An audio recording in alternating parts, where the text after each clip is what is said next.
It's a beautiful Friday evening in Kansas City where we come to you from Kauffman Stadium for Royals baseball. Tonight, it's game one of a three-game series with the Cleveland Indians and the Kansas City Royals. Hi, everybody. Steve Physioc, Rex Hudler with you, and Jason Hamill will make the start for the Royals tonight. This is a guy who won 15 games for the world champion Cubs last year, but this year, Rex, a lot of walks. He's not being as aggressive as he was last season. Talking with his head mechanic, Dave Island, he said he's not trusting himself. He's not believing in himself. He can't pitch away from contact. He's got to pitch to contact. Use the defense. That's what he came here for. And he always said his first few starts, I want to use the defense. But he hasn't been. He's got excellent stuff. He just has to trust it. That's some of the hardest things sometimes. He's a 10-year veteran, Fizz. You got to have confidence, but go ahead and challenge the hitters and quit nibbling. Jason Hamill will get the start for Kansas City. Danny Salazar goes for Cleveland, and the Royals offense, they want to think opposite field. That's why they've had success recently.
Kansas City is presented by Academy Sports and Outdoors.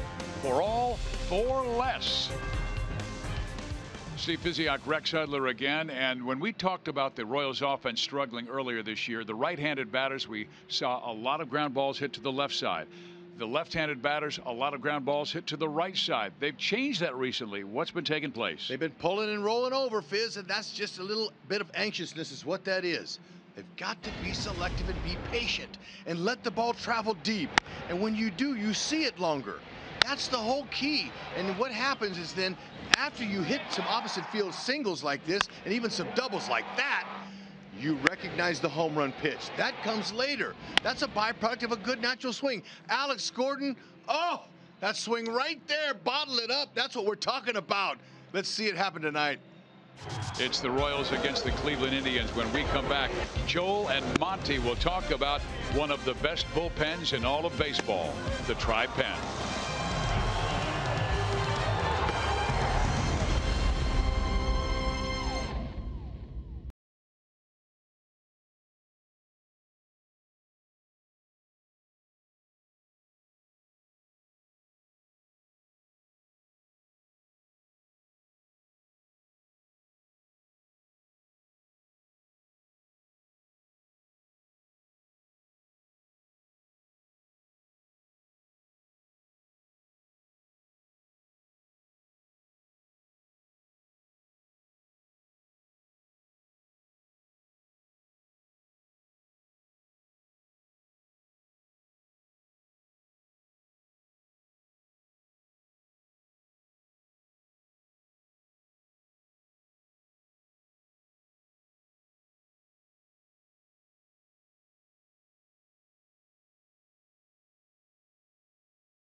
1-2 strike pitch. Swung out and missed. He blew it by him.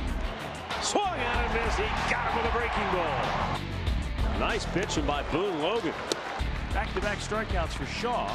Down to the ninth. Swung out and missed. He struck him out to end the ball game.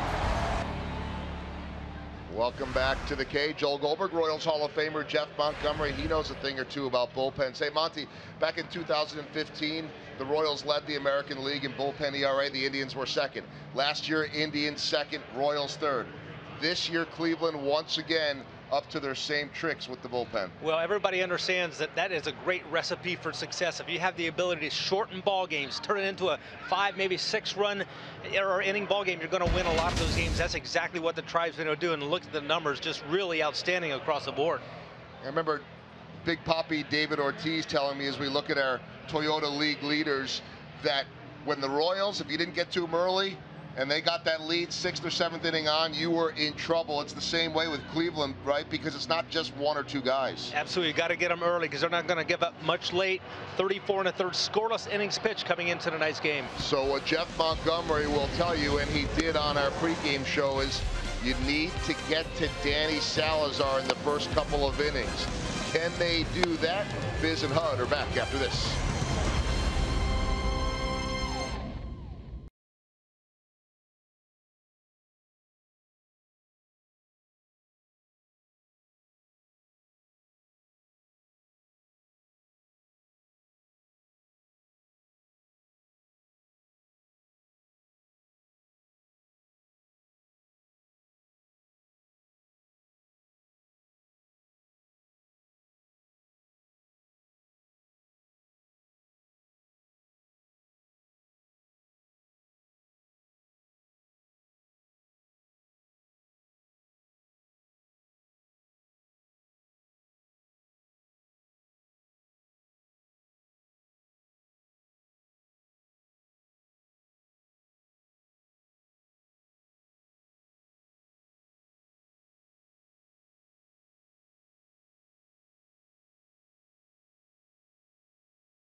Every ticket played gives back to Missouri schools, so play it forward with Missouri Lottery.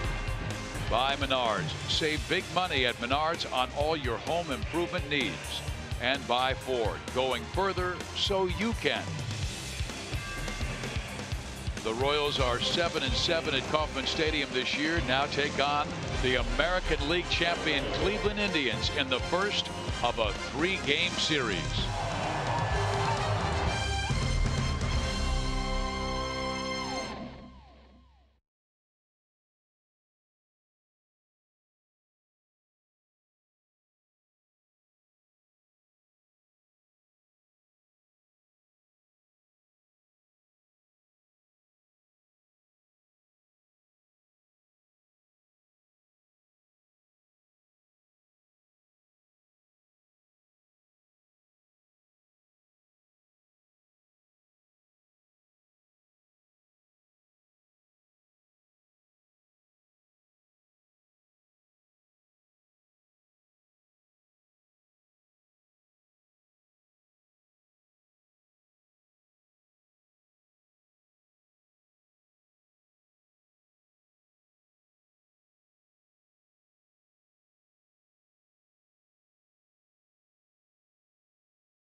sunnier weather.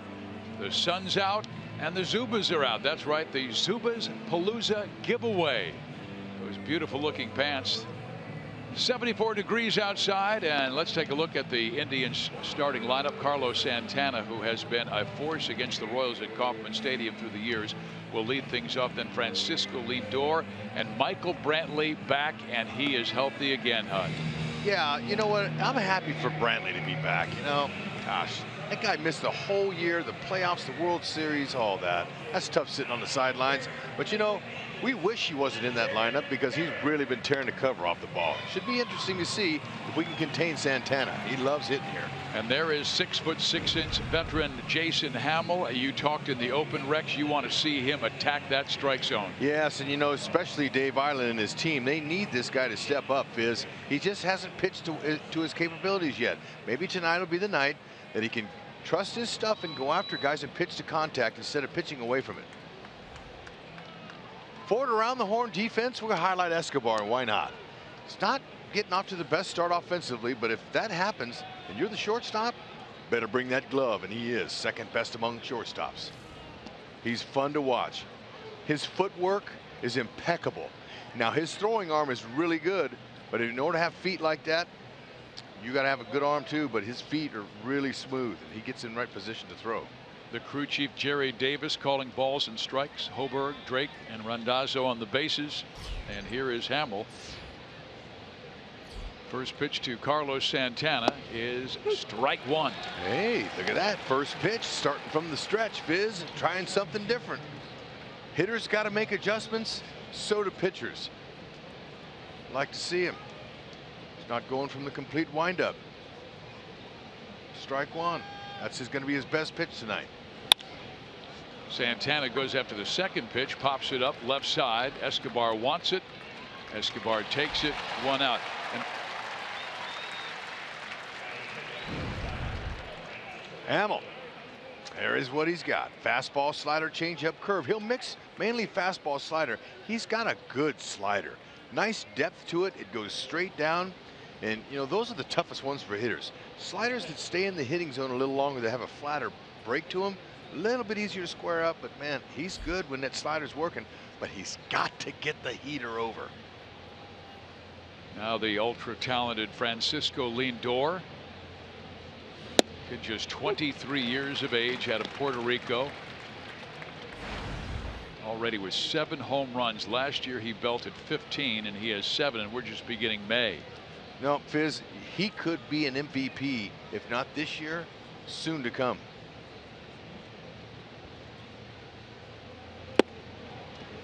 Hamill doesn't miss by much. But what's another good thing is that Hamill got the leadoff guy out.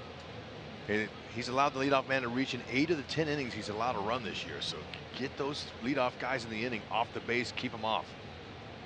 That's a big key. Yeah, it seems like he's had more trouble commanding the fastball this year than perhaps his best pitch, which is his slider. Yeah, but you know, he's got good stuff. His fastball's got some good running, tailing action to it. He knows how to pitch, but just been a little bit too fine on the corners. Salvi's got him, you know, Salvi's setting up right down the middle. And Hamill usually with good command, but 13 walks this year and only 21 2/3 innings coming in. Salvi says, let's go with the fastball. Right there, just challenge him. And he does, and blows it by him at 92 miles an hour. And that's what Island wants him to do. Trust his stuff and his conviction in his fastball and be confident with it. That's a 4-seamer. Try it again.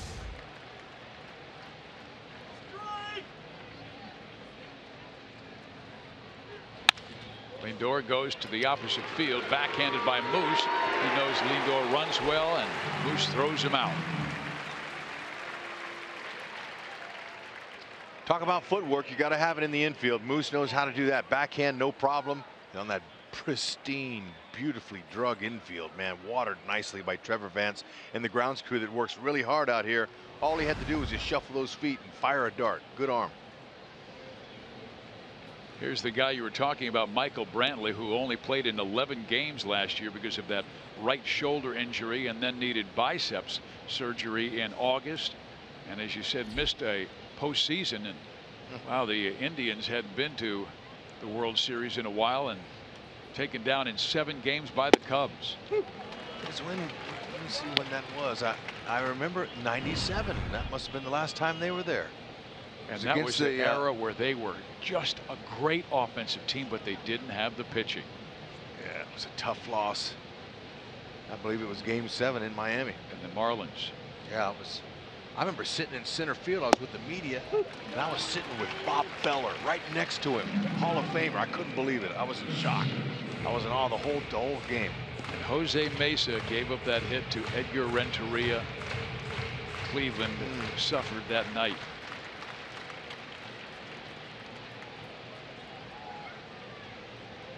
Brantley down 0-2, and then Hamill lets that fastball get well away from him.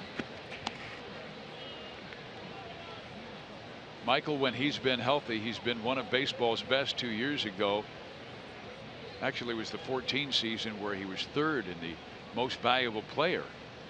Hit .327 that year.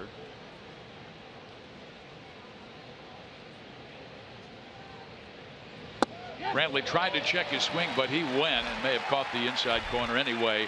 And Hamill with a terrific first inning. He gets the Indians in order. When we come back, we'll see Whit Merrifield, Mike Moustakas, and Lorenzo Cain, and hopefully Eric Hosmer.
Whit Merrifield gets the leadoff assignment in Game 1 of this series with the Cleveland Indians. Merrifield, Moustakas, Cain, then Eric Hosmer, who really in the last week has been the Royals' hottest hitter.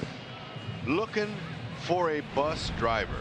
Can we get the bus back, Fizz, and find somebody to drive? Because this guy here, if he starts driving first, we're in trouble. We got to get him in the first, speaking of that. He's got a 4.34 ERA, which is not really like him, but it's okay. He's got great stuff. First innings this year, he's allowed 8 runs. That's a 14 ERA, 3 homers allowed, and a 4.62 opponent's average. Get him early, especially with their solid bullpen. Merrifield up the middle, cut off by Lindor. He'll throw out Whit by a step. Cleveland Indians defense, they're much improved over the last few years, that's for sure. This season, we're going to highlight Lindor right here in tonight's game. He won the gold, and why not? It's you're pretty good if you're a shortstop. Only what is like his 3rd year. He's got a Gold Glove. Skills. He's been better in the major leagues than he was in the minor leagues. Now Salazar to face the Royals' Mike Moustakas, who leads the club in home runs with 7.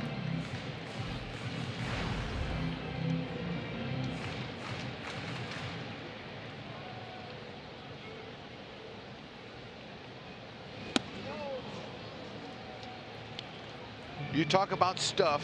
Stuff means velocity plus movement on that velocity. Fastball is going to use a majority of them.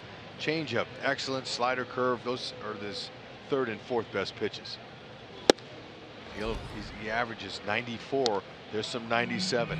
He can add and subtract off of that baby, and when he does, it makes it really difficult.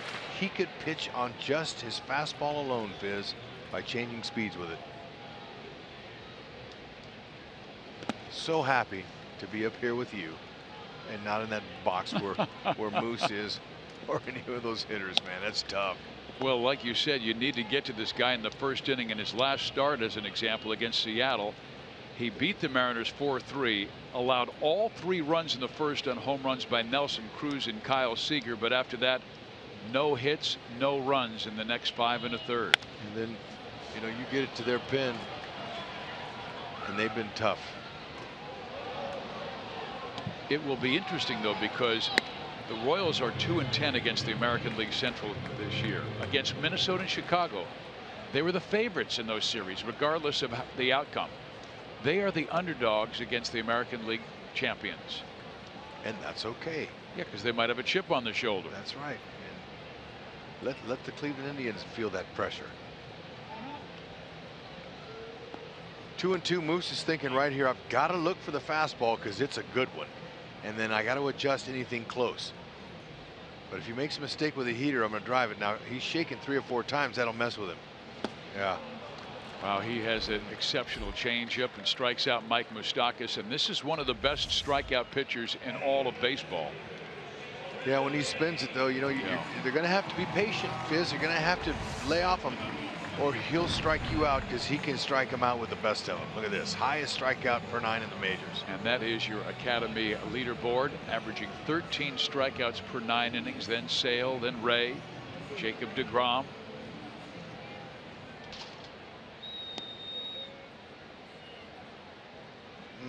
Here is Kane.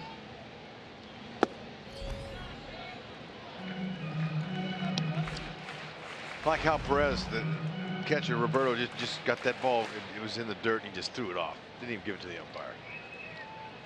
Just get rid of it. It's got a scuff on it. Not that one, because he caught it before it hit the ground.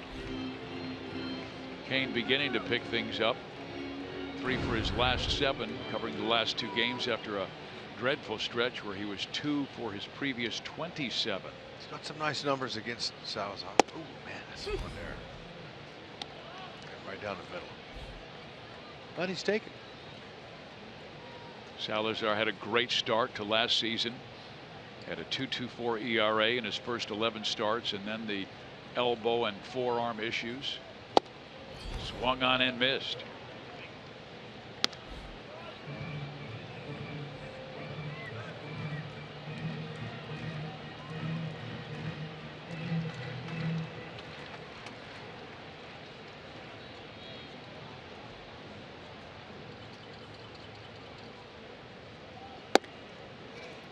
Three and 2, and Kane has been the Royals' most patient hitter this year with 17 walks already.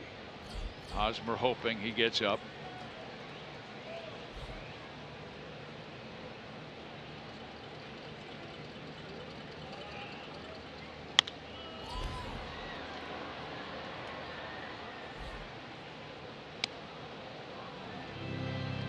When you throw that hard, you have such an advantage over a hitter. And especially if your secondary pitches are any good at all. And his changeup is really good. Yep. He'll throw it to both righties and lefties.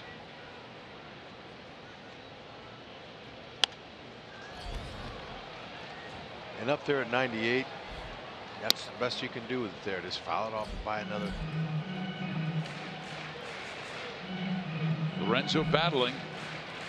He'll see at least 8 pitches from the Indians' right-hander. And then he misses high and tight with another fastball at 98. Kane walks for the 18th time, and we will see Hosmer. Okay, very nice. See as many pitches as you can. Now that's a little scary up there at 98 around a noggin like that. That'll get your attention.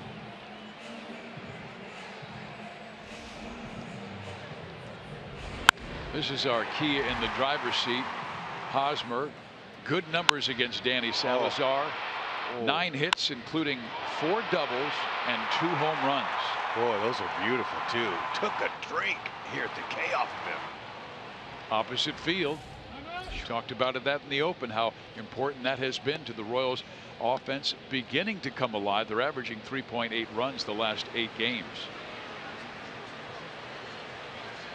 That's still down from where they want to be, but up from where they were.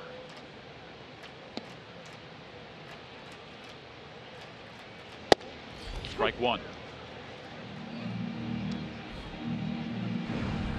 Better make sure those eyes are wide awake, and you can see, that's for sure, because that first pitch right there, whoop, that was a doozy right down the middle, split the dish in half. That's the one he wants again. He's telling himself, all right, bring that again, please. I want to see it once, but he's not going to see it now, because more than one finger means it's going to be a wrinkle. And it is, and Hosmer singles into right center field. Rounding first, Kane will hold at third, and the Royals with something cooking with 2 out.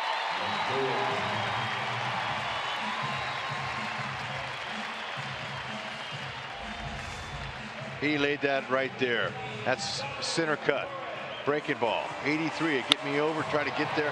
Haas hit it where they weren't. That's a beautiful thing.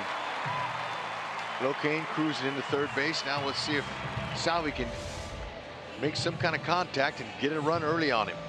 Eric now with a 9-game hit streak. He has 13 hits in his last 31. Picking it up, and here's Salvador Perez. He's had a rough stretch. He had a really good series against the Minnesota Twins, going 5 for 8. Then very quiet against Chicago, only 1 hit.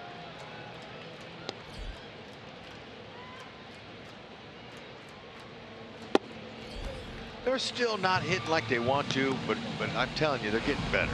Here's something right here. Runners in scoring position. You know, they're getting better. Last 8 games, 263. You know, they've always been good the last several years in this department here. Getting the big hits when you need it. That's a sign of a team, a clutch team. And when you get the 3 areas, the hitting. 1 ball, 1 strike. Hitting with runners in scoring position, pitching and defense.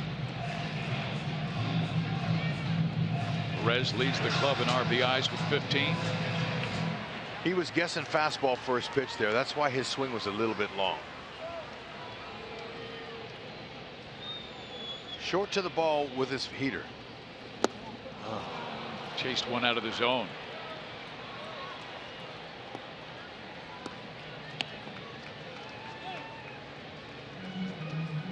Perez is just motioning to Kipnis, saying, watch out for the delay steal. Their first base coach, Rusty Kuntz, for the Royals, is really good at picking spots for a delay steal. That's 3 crow hops and a break, and it gets the middle infielders sleeping. Let's get to second base. He does go, and the pitch is fouled off the right side. Good call, Hud. But since April 21st, the Royals haven't swiped a bag or even attempted a stolen base. That's 12 straight games. That's not like them. Of course, you take Mondesi away and send him out, Paulo Orlando and send him out. Those are 2 of their best base runners or base stealers. And Escobar has not even attempted a steal this year. I don't understand that either. That's part of their game. It always has been. Salvi chases a breaking ball in the dirt, and that does it for the Royals in the first inning. When we come back, we'll talk Ian Kennedy's injury with Joel Goldberg. That's next.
Royals. Your Royal beverage needs a place to rest, fans.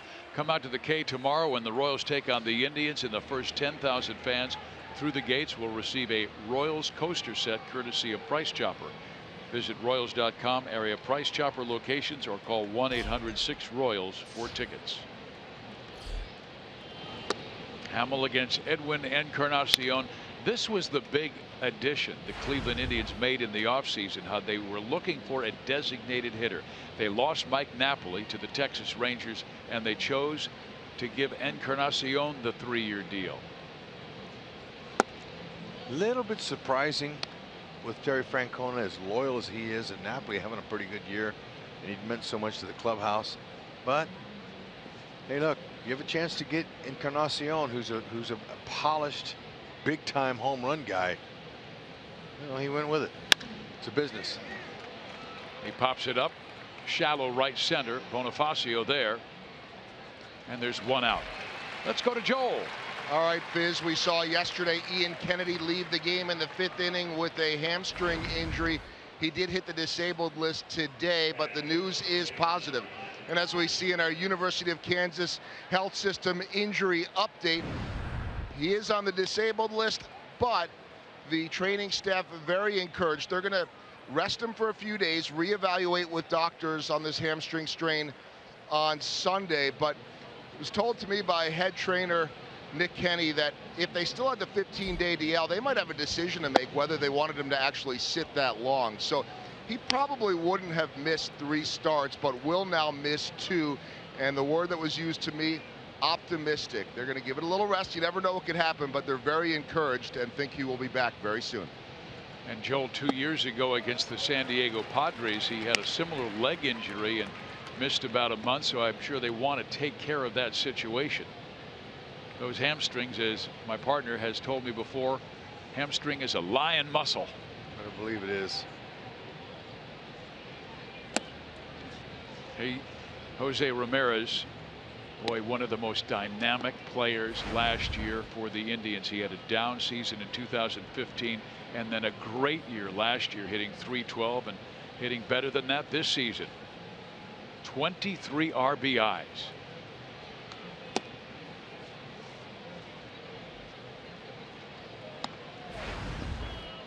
You know, Hud, he reminds me a little bit, because of his size, but also his power, of Joe Morgan. Interesting comparison. He can do a little bit more than Joe could, though. Ooh, I don't know about that. Joe's 2-time MVP. Joe can't play left field, center field, third base, and shortstop and first base. But because he always played second base. You don't know if he could play those. But he didn't. This guy does. Now look, he surprised me more than any other player in the league. I didn't think he was much his first year. That was in 14. He wasn't impressive. 13, actually, he got 12 at-bats. And then 14, he came on the scene. He got 237 ABs, and I'm thinking, well, he hit 262. You know, he's not a bad little player. He looks like he could be a decent player. But, man, never expected him to hit over 300 and 565 at-bats like he did last year. But here's the reason. He got up there to the big leagues, had some success, and believed in himself and said, it's my turn, I'm standing up. So that tells me a lot about his heart. Big heart, good talent, but not afraid. Good confidence. Here's Jason Kipnis, a good hitter, having a bad month of April and May, but remember, he got hurt in spring training. And there's a ground ball up the middle past Merrifield. Racing to third is Ramirez. Bonifacio brings it back to the infield, and it's first and third with 1 out for Cleveland.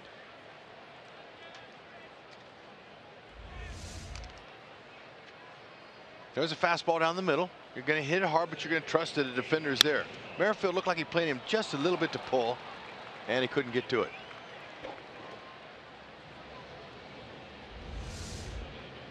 So Ramirez at third.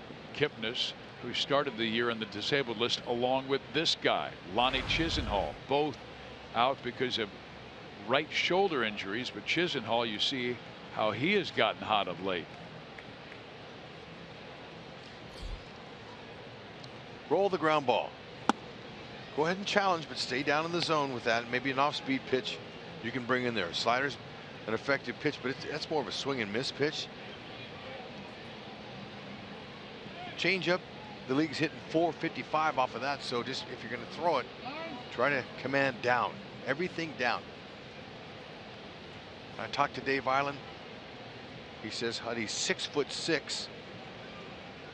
Work down. It's a tougher angle for the hitter. There it is. And that was the slider. Chisenhall, at one time a platoon player, faced only right-handers. And that bounced in front of the plate. Would you go right back there?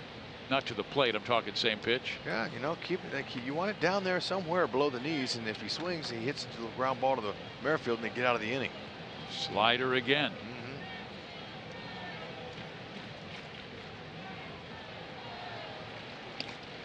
They're going to go to first. Kipnis back. Kipnis has a steal.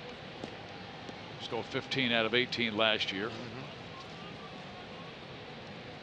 Good situational type runner, and this is a situation where if he can get a jump, he might want to go. Stay out of that double play. Hamill's quick with his feet. He's a good athlete.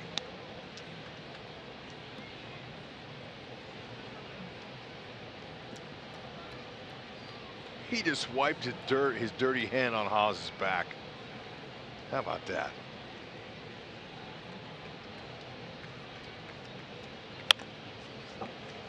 Advantage Hamill at 1 ball, 2 strikes.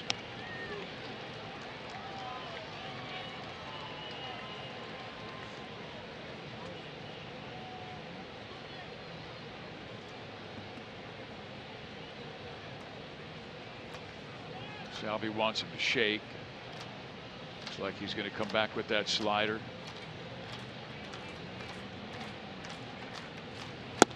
Struck him out. Once he bounced one in front of the dirt and Chisenhall chased it, he stayed with that pitch to get him out. Well, Salvador Perez, he knows exactly how hard that is to hit, and he swings at him himself sometimes. Now that's 93 down. He knows to stay down if he can to get the ground ball, but once he got him to swing at it, Fizz, they're going to stay right there until he can lay off it. Now Abraham Almonte, he's playing right field.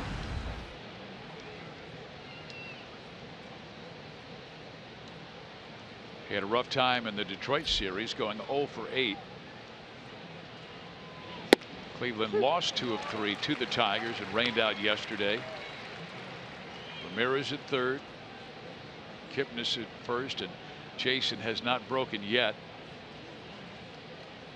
Hamill does have a high leg kick at times. He's trying to abbreviate that to keep Kipnis from stealing second base. 1 ball, 1 strike.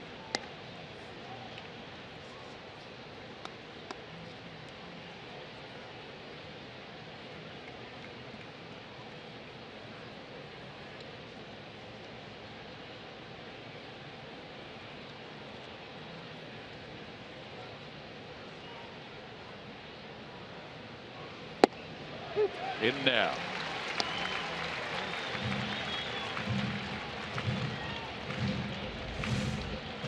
Working ahead. Still backdoor breaker. This guy's saying strike him out. Look at him. He can read his lips. He wants the punch out, Fizz.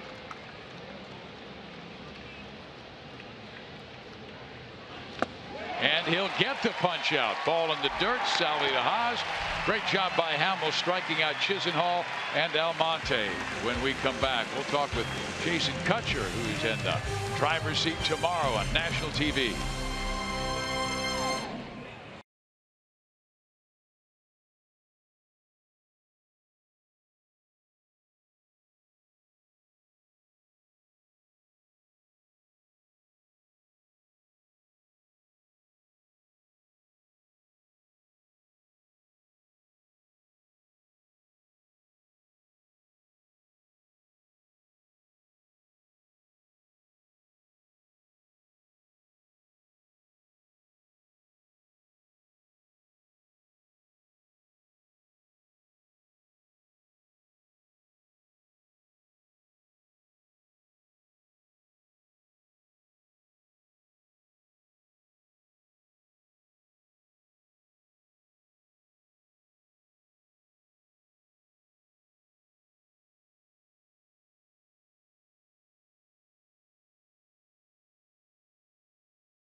Tomorrow on FS1, the Royals continue their series with the Tribe.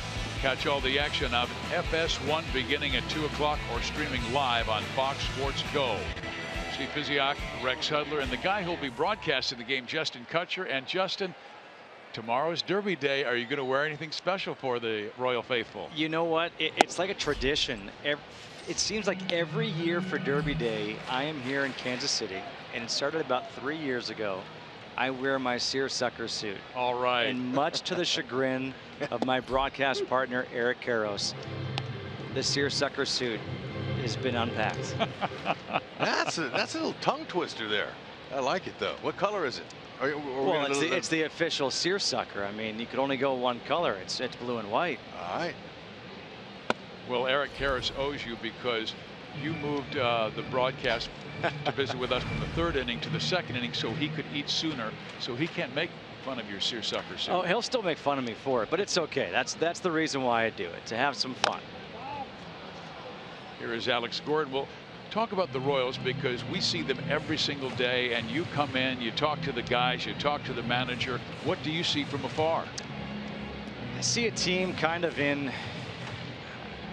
flux right now. It's a time right now in this month of May where you're sitting here figuring out what direction do they go in. Do they make a run during this month and they keep this team together, or is what we saw in April what we're going to see in May? And if that's the case, do you start selling off the pieces? Because that's what I think everybody around baseball is wondering with this team. What pieces do they have to sell off if they are going to sell? And what can they get for those pieces? If they have the players right now, a lot of the players are the same players that you guys have seen for the last several years who helped make that run and win the World Series championship. It's a matter of what can they do? What can they do in this series? What can they do in the next few weeks to see if it's a go?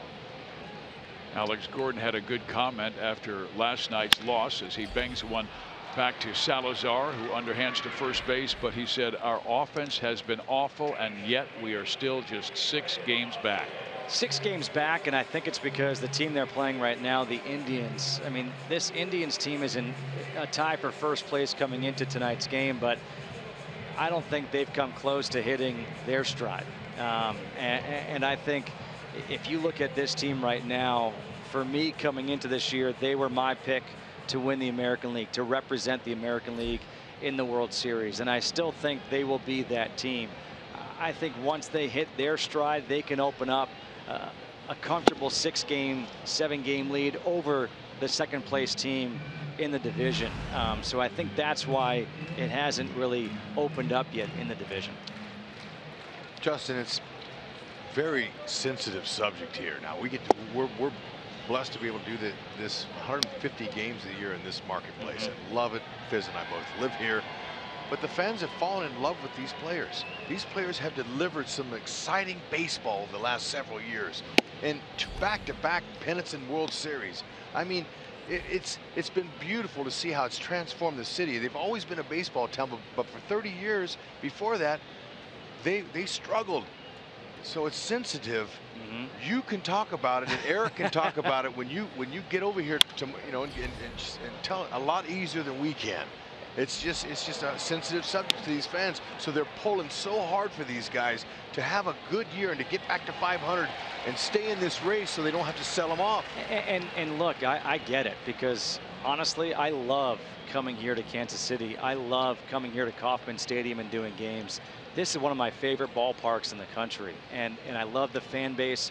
I think the whole story about how the Royals built this team and how the guys came up, the nucleus of this team, and how they won, I think it's so great. I love the fact that they played small ball, that it wasn't about hitting home runs, that they won with speed, with defense, with some good pitching, great bullpen. I love that because it goes against everything you saw in baseball for the last 10, 15 years. And I love the fact that these fans have connected with the players. The fact that when they won and Eric Hosmer, paid for the tab at the bar. I think that is so cool. At the same time, I think people also have to understand that what that team did that is a special bond that you will have forever with that team. You'll always look back at that team that went to back-to-back World Series and won a World Series and think about those players and think how great they were for you. And then you got to start thinking and take that fandom away and start realizing what is best for this organization. How do we keep on being in the hunt year after year? Here's Brandon Moss. He swings and misses because the very day after they won the World Championship in 2015, Dayton Moore got his staff together and said, fellas, we need to talk about not only next year, but 3 years from now, because they want to be contenders year in, year out, much like the Atlanta Braves when they went to 14 straight postseasons. Yeah, and it's tough. And you think about, you know, the teams in 14 and 15 and what they had, that bullpen that was so incredible. You basically sold off 2 of those pieces of that bullpen that made that 7, 8, 9 so great. And so that part is gone. You've got the pieces like Hosmer still here, Kane, Moustakas, Perez. I mean, you've got that nucleus, Escobar. You've got those guys still there, but the starting pitchers aren't the same starting pitchers that you had. And so how do you build it? How do you keep those guys together? Those Braves team, they had the starting pitchers the entire time, and they were able to replenish and fill the gaps around them with different guys as position players, but they had that foundation with starting pitchers. And so I think there's just a different way to do it. There is a way to sustain it. It's even harder when you're in a small market. There's such a small margin for error when you're a team like the Royals, and to do what they've done, everyone watching right now, to do what they've done, you should pat yourself on the back, give Dayton Moore a round of applause. I'm looking at the World Series ring right now because that is awesome. To go up against some of the behemoths in this sport and win that World Series and go to back-to-back World Series, that's just amazing. Right now, Escobar, after Moss walked, and he'll take it a little bit high.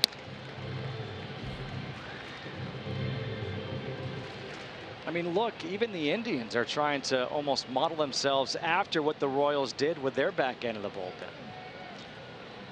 Yeah, the Royals arguably have the greatest bullpen in the history of the game with that HDH, Herrera, Davis, and Holland. But the combination of offensive contact baseball, put the ball in play, don't strike out, you know, just pressure defenses.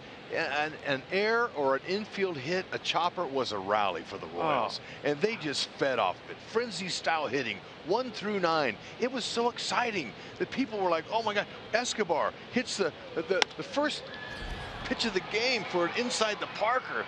I mean, the people just went crazy. It was awesome. I loved it. I truly loved watching those teams. Well, Justin Kutcher, you get to talk about it with Eric Karros, but right now you're going to be on the plaza having some fine dinner. Well, thanks, guys. I'm looking forward to tomorrow. Thanks All right, for coming, Justin, bud. thank you.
Longtime Royal Alex Gordon on Thursdays in his fan section. Gordo Nation. For only $35 you get a seat in left field, a limited edition Charlie Hustle brand t-shirt, and an Alex Gordon big head. Join your fellow fans for this fun experience supporting Gordo. For tickets, go to Royals.com/theme tickets. Number 9 batter Roberto Perez. He was 0 for 4 in that Detroit series and batting just .176. Well, he was one of the hitting stars in the postseason. I remember that grand Game 4 he had where he belted 2 home runs off Cubs pitching.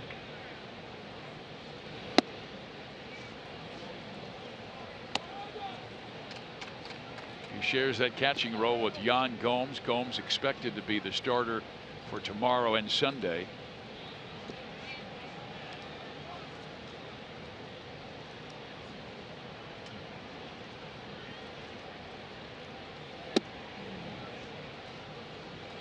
Rex, they missed Roberto Perez last year for 2.5 months with a right thumb injury, and they tried to go after Jonathan Lucroy, almost got him, but then Lucroy nixed the deal and was traded to Texas. Well, I think Lucroy having the opportunity to veto the trade and then to do it was a smart thing. He saw what they had here. Even though he's more an offensive catcher and they wanted some more offense in that position, he said, you know what? Texas has just as good a chance to win as they do. But you know what's impressed me about Perez? Not just how he stepped up in postseason and hit all those homers, but how he threw out our Terrence Gore, who hadn't been thrown out in regular season. He threw him out one night and he threw him out the next night, back to back. That was in Cleveland. I remember doing that game with you. Right. No one had ever thrown Terrence Gore out.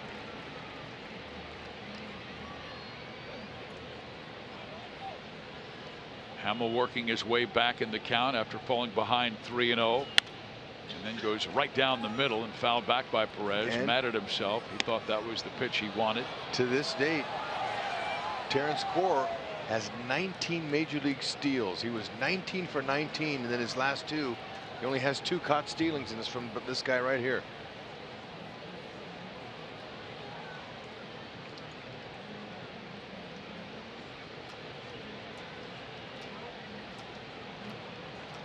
Another 3-2 and taken low, ball 4. Well, the big story today is about the Cubs and the New York Yankees. Brett Gardner, with the Yankees trailing 2-0, 2 on, 9th inning. He rips it to right field and gone, and New York shocks the Cubs at Wrigley Field. Wow, Gardner, he's pumped up about that, but you see where that pitch was? That was right down there in the left-hander's nitro zone. All you got to do is just drop the head of that bat there, and that ball just got some backspin on it. So the Yankees in first place in that American League East. They started the day a half game up on Baltimore.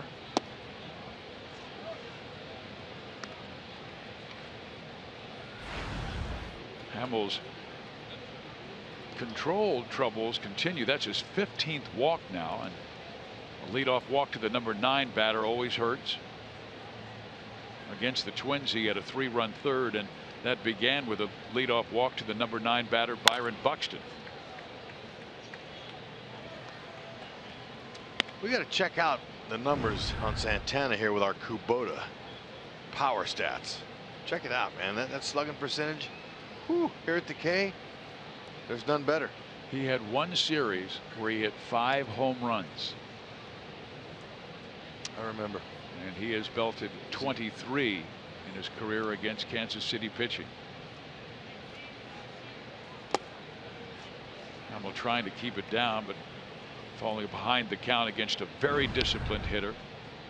Santana has averaged 107 walks per season the last 3 years. Yeah, but you know what though? Hamill, in order for him to help his team win this game, he can't be afraid of pitching, throwing strikes, man. Yep. He's going to have to get in there. Trust the defense. Trust your stuff. Strike in there, evening the count, 2-2.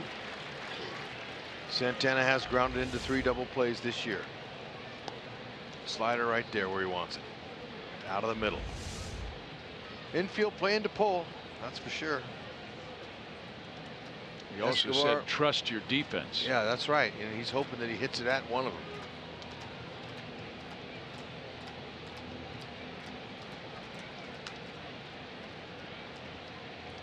Santana, not a prototypical leadoff hitter, but because he walks so much, that's why Francona pencils him in there. He gets on base. Went with the slider on a 2-2 count.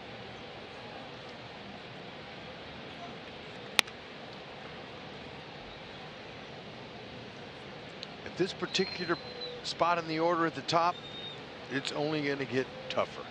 And with nobody out, he's got to make a pitch here. Lindor looming, Brantley, Encarnacion. They've got some hammers coming.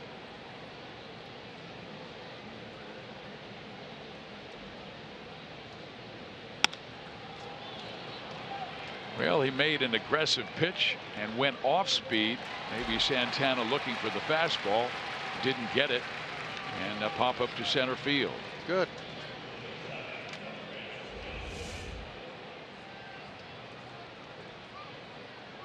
Stayed with his pitch.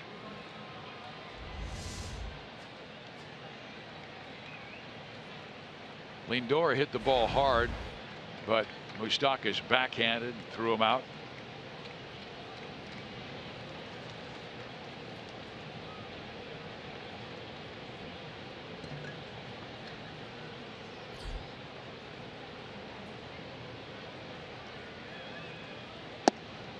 Fizz, you know, you just got to take a look and you got to love the stirrups. Look at those socks. Now those are what you call stirrups. Okay, you got the white sanitary underneath there, and you got the stirrups are the ones that go.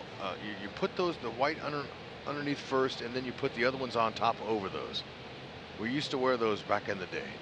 Runner goes, pitch taken, throw by Salvador Perez, and he is safe.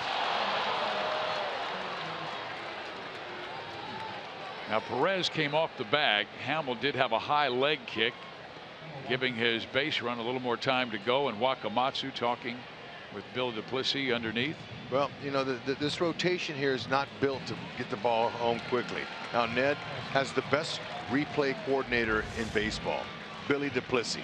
So normally it's on the overslide, obviously. He's off the base right there. Ooh. So there's no.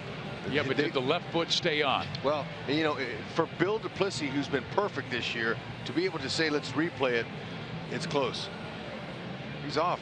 I know. I just wasn't sure if that left knee kind of creased the bag. Watch after initial contact with the base in his foot here. Watch this. He comes up. He's off right there. Yeah. And Terrence Gore got called out on the throw by Perez on a similar situation. Billy Duplessis. Yeah, this will be a big out for him here. So we talked about it the last few nights how, you know, the league is, Salvi's only 1 for 16 throwing runners out this year, which is not a high mark. He's out. Billy Duplessis, you the man. Believe it. He knows.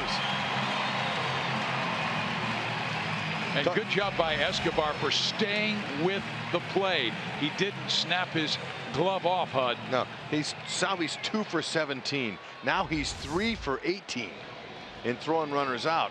But they want him to throw, even if the pitchers don't hold the runners good and they get great breaks. Throw anyway.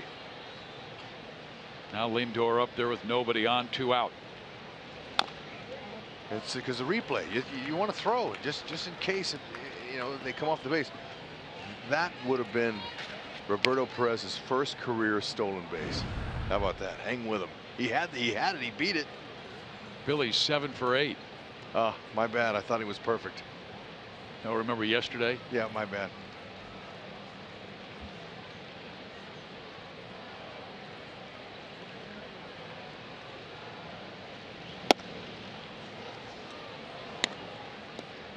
Escobar is playing some outstanding Gold Glove caliber defense. He can just get his offensive game back together. It's going to help the team and him so much.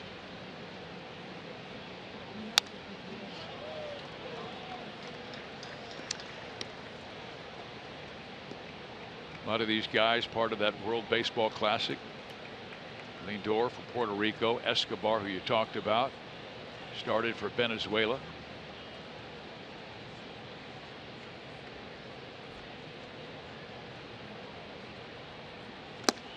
Great pitch, a slider by Hamill, strikes out Lindor. We head to the bottom of the third inning. Salvi with a throw out. Escobar stays with it. Nothing going to the bottom of the third.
Real has spent thousands of hours volunteering and giving back to the community.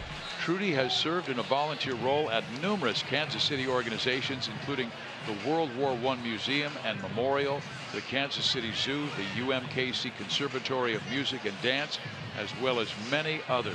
Thank you for serving Kansas City. And you are sitting in the Buck O'Neil legacy seat. And Buck, man, I miss him. Yeah. One of the great guys of Kansas City. He'd be proud of Trudy, but really I'm proud of that gentleman who I think is her husband sitting to her left. So you're taking a guess. She's beautiful. Way to go, sir. There is a strike to Whit Merrifield. For fans, if you've never been to the Negro Leagues Museum, you've got to go. I mean, I used to go there and visit with Buck O'Neil, Bob Kendrick. Bob obviously is going to be here on Sunday. He is the president of the Negro Leagues Museum, and he might be the only one in the ballpark to outdress Rex Hudler. Fizz, that gentleman is so articulate when he tells stories about baseball. I could listen to him for days. He's unbelievable. He's the perfect man for the only Negro League museum in the world. He's a perfect guy for it, and we're so thankful and very fortunate to have him and that beautiful museum right here in Kansas City. I've been there 10 times, and I always find something new and interesting every time I go. Merrifield knocks it foul. How about the ball man down there, Fizz? He made an excellent play. He jumped off of that stool and backed up and played that perfectly off the wall. And, you know, he looks like a ball boy, but with that beard, he looks like a ball man.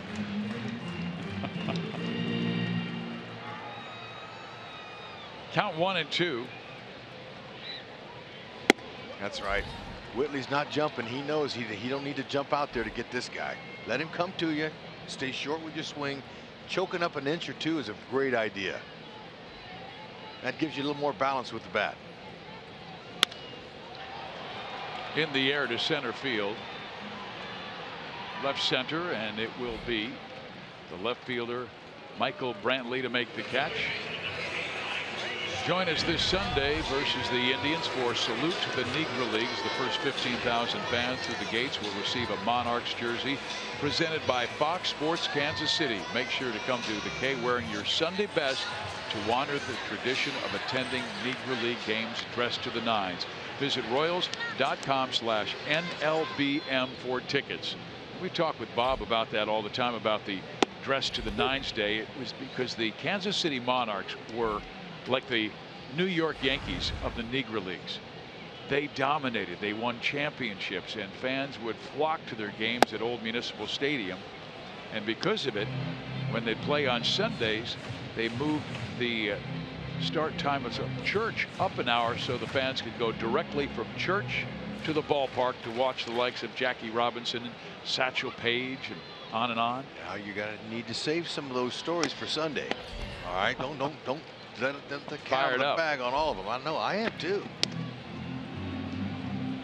And Bob Kendrick will be joining us in both our pre-game and during the game on Sunday.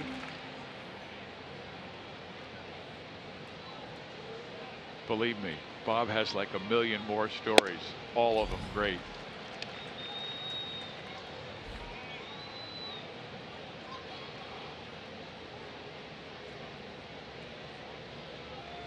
See if Moose can use a little two-strike approach. That's what made him such a good hitter in 15. He came out and said, you know what, I'm tired of the shifting me like that. I'm just going to hit it against it. Now 1 and 2 count with 2 strikes. You want to take a little something off your swing and just try to place it over there. See if he can do it here.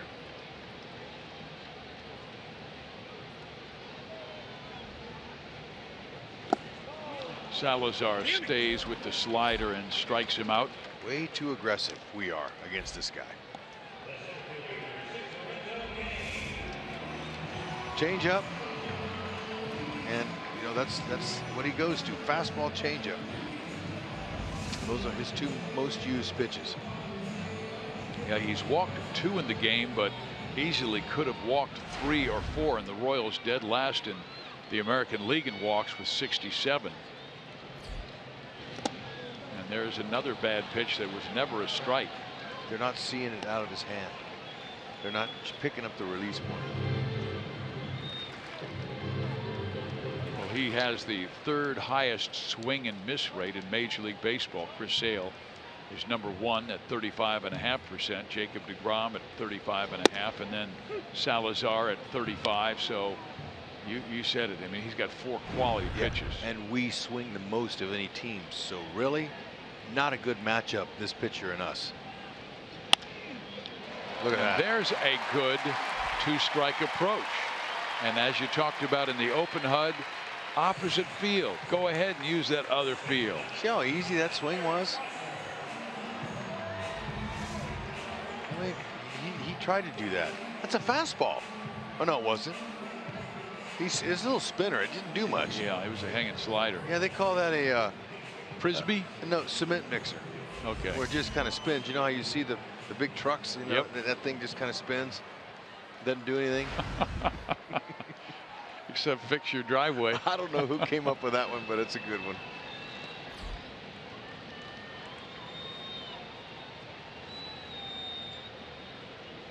Hosmer bangs one to right field. That's down the line. Kane roaring for 3rd. Jersley is gonna hold him. And Hosmer is 2 for 2 with a single and a double. Yeah. Last time he snuck a piece of cheese by him on the first pitch. Haas took it, and then he raked the next pitch for a single. It was a slider. But this time up, he says, I'm gonna look for the heater, and he got it in, pulled it by Santana, and now had Almonte thrown the ball to second base, Kane would have scored. Jersley would have sent it. Remember this play when Bautista with the Blue Jays, he threw it to second base, but Jersley, he's watching the play. He's watching. He's the eyes for Lorenzo. You see Kane coming around here third base. He can't see. The ball's behind him. He's picking up his third base coach right here, Mike Jersley. That's what you want. Pick up the coach. He'll tell you what to do. Okay, I want to ask you, what should Salvador Perez's approach be this time after Salazar abused him with sliders? Be ready and stay short. Stay short. That was his pitch there. First pitch, he's trying to get ahead of you. But now just try to do what Lorenzo did. Take a piece out of that hit. Just look for it and just kind of play pepper with it. A short swing and find a hole. One little hole plates 2 runs, which would be huge against this guy. It's a big time now. Salvi, he had an opportunity in this last time up. Big opportunity for the Royals, and he wasn't picking it up, and he was just flailing and bailing, and he didn't have to throw him a strike. The Royals have been better with 2 out lately. Last 8 games hitting .289. Salvador was up 1st and 3rd in the 1st inning. Struck out swinging on a slider down and away. Even a Kansas City special would be beautiful, and that's a doinker. I'm calling it that now in Hawks. Hawk Harrelson loves that. That's how he calls it, doinker. Oh, good try, but get in the stands. It does. 5 rows up. Salvi down 0-2.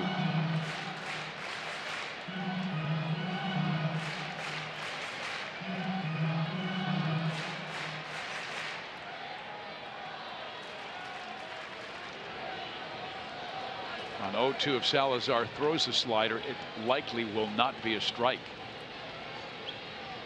Could be a mistake like the one to Lorenzo. Lorenzo, he just kind of spun it right up there. Nope. This time, Salvi patient.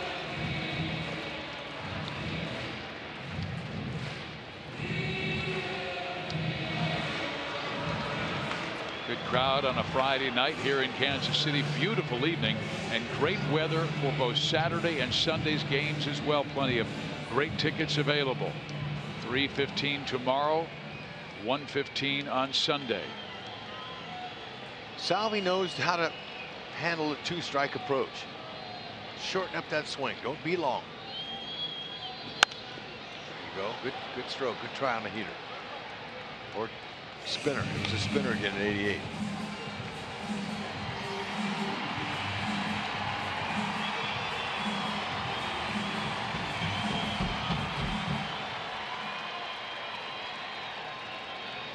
Throwing a lot of pitches, already at 65 to get 8 outs.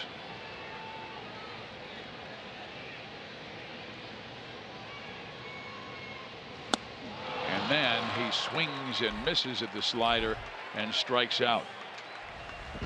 When we come back, we'll have World Series trivia.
Terry Francona of the Indians, and it's time for our World Series sprint trivia question. Name the 3 franchises to lose Game 7 of the World Series and then win it all the following season. Well, we know one team, and you're looking at their manager.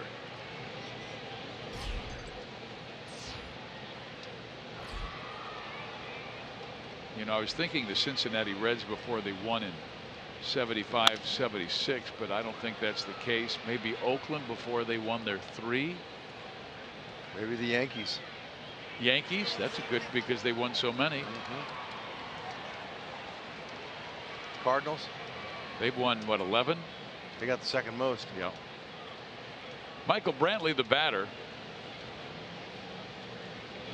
Indians trying to do it this year. Yep. Francona was asking about you in the dugout before the ball game, and I said, well, he has a responsibility to watch his son William play a baseball game today, one of the rare opportunities because Rex works every day. Yeah, so they got, and then I said it's a national game tomorrow, so Rex will bother you on Sunday. Francona goes, I'll look forward to that. No, count on it. No, he won't. He certainly was a lot of fun in his first year ever as a big league manager. I got to play for him, so I'm very thankful for that, and to him. And help get that gorilla off the Red Sox back after they had gone so many years without a world title, and then he led them to 2. But I think if you ask him about his Philadelphia experience, 4 years managing there, that was really good for him. Got him ready for Boston. Sure did. And Milwaukee got Ned Yost ready for Kansas City. That's right. It's not easy in baseball to win. Ned was the perfect guy at the perfect time for these Royals. Look at that young man. she's beautiful, Biz. That's the little girl. Are you sure? Because it had the blue on the.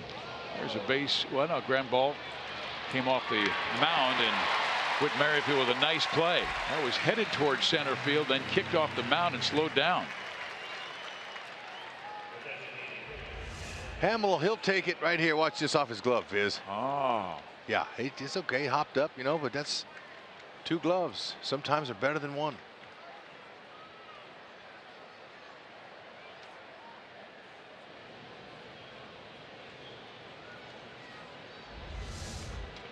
So Brantley out number 1, and here is Edwin Encarnacion, who flied out to right his first time up. A little bit of a slow start for the great Toronto star, who belted 42 home runs last year, drove in 127.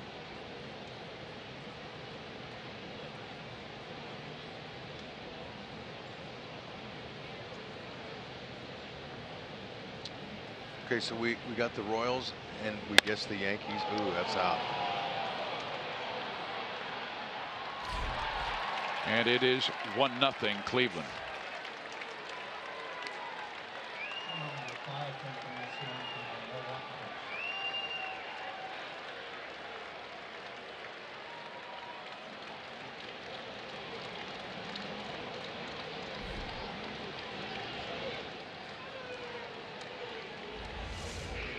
Let's see what pitch it was. It looked like it was a slider, maybe 85 miles an hour. Looked like it just broke a little, and Hamill knew it. Right over the middle of the plate.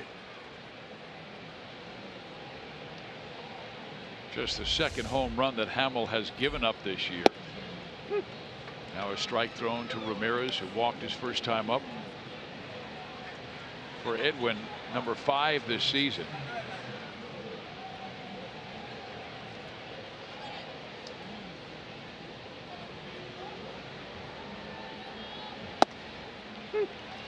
Take strike 2, and Ramirez wore out the Royals last year. It seemed like he got double after double after double. He had 8 doubles in the 19 games against Kansas City. Okay, I got a hint, Fizz, that the other team that lost in Game 7 and won the next year is in the American League Central. So I'm going to guess the Detroit Tigers. Do you have a You know guess? what? Then it was the early Tigers in '36. Okay. And that was the year Detroit won the Stanley Cup, the NFL championship, and the World Series. Hank Greenberg was their star. Really? Well, I'm guessing because when you said Detroit, I'm going the only time they could get it was. I'm just guessing Detroit. Well, they went to back-to-back World Series that year. You mean year after that? 34, Yeah. 35. The 35 team, I beg your pardon. 35, they won all 3 championships that year, and 34 they had lost. The Yankees did it 4 times. It's interesting.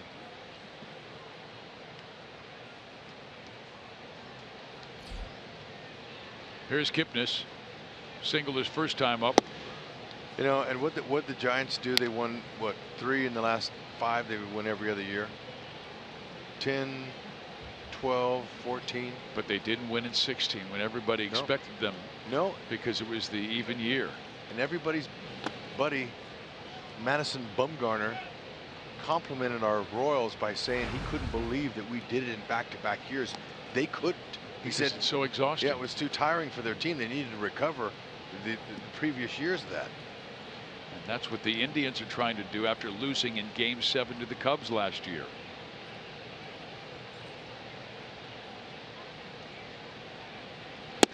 And quite frankly, Hud, it's much more difficult to do it than it was in the old days, because in the old days it was the American League champion against the National League champion. You played best of 7. Now it's wild card, division series, championship series, then World Series. What a month. Really, Fizz, you're right. You know, back then they just took the 2 teams and they went at it. Wow. What a grind.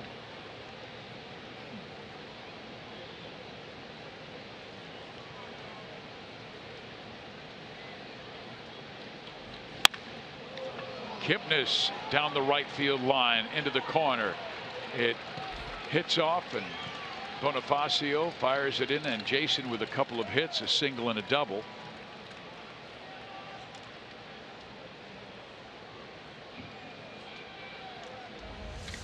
He Tommy hawked this one. That's on the inner half. Salvi wanted it down in the zone, and it was not where he wanted it. And Kipnis took advantage of it, kept it in the ballpark by staying on top of it. And that was important. You want to be able to stay close to this Cleveland team because of their great bullpen. They're able to shorten games. Chisenhall struck out swinging his first time up. And Hamill really worked him with slider after slider and starts him with first pitch slider, strike 1.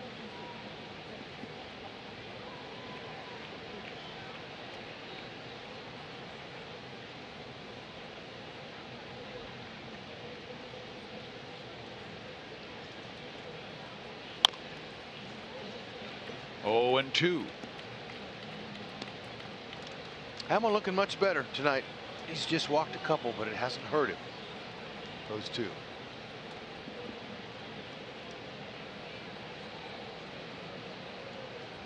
He's been very, very good this year, inside of 75 pitches.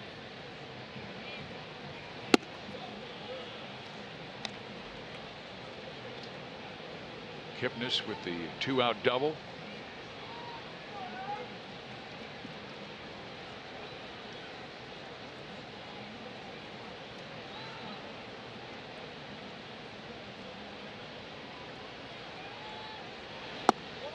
Swings and misses at the slider and strikes out.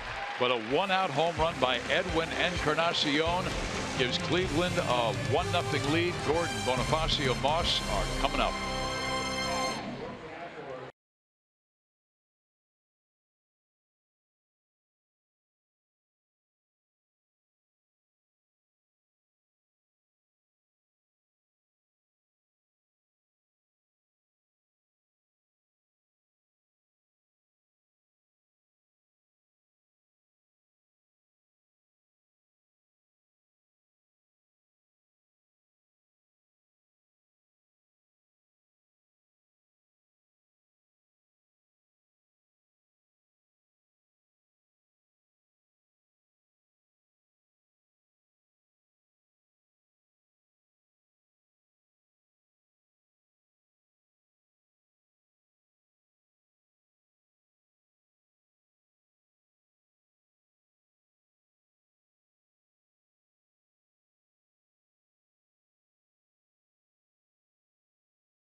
We're going to show you in Minnesota. Look at those funky uniforms they've got off the Red Sox there. Miguel Sano off Eduardo Rodriguez hits a triple.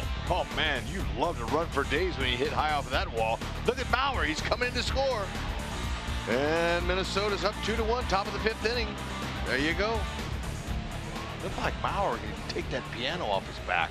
Hey, stop it. Here's the American League Central to start the day. Chicago, Cleveland tied for the top spot at 15-12. The Royals 6 games back.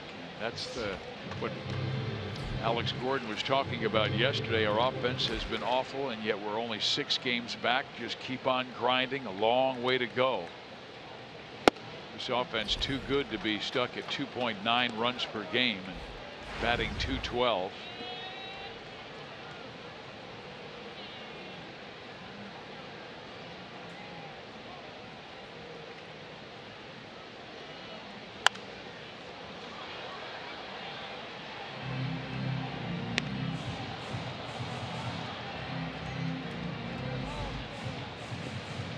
Alex still looking for that first home run of the year.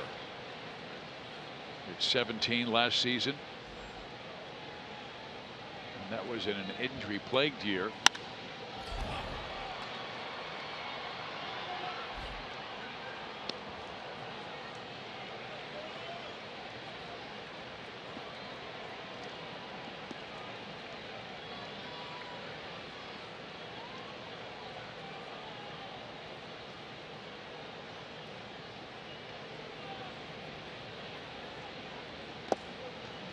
Three and two. That's it. Pick it up as soon as you can. Pick it up and zone him. Just try to look for your pitch.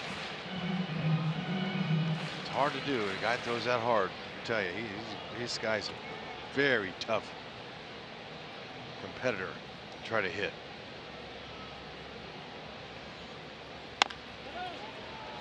Gordon pulls it to first and out there. Fans, do you want to host your company, family, sports team, or other groups out at the ballpark for a special occasion this summer? Group tickets, single game suites, and party areas are now available for regular season games throughout the summer. Call 816-504-4040 option 4 or email groupsales@royals.com for rates and availability. Jorge Bonifacio struck out swinging, and Salazar really worked him with fastballs, and now he starts him off with a slider, strike one.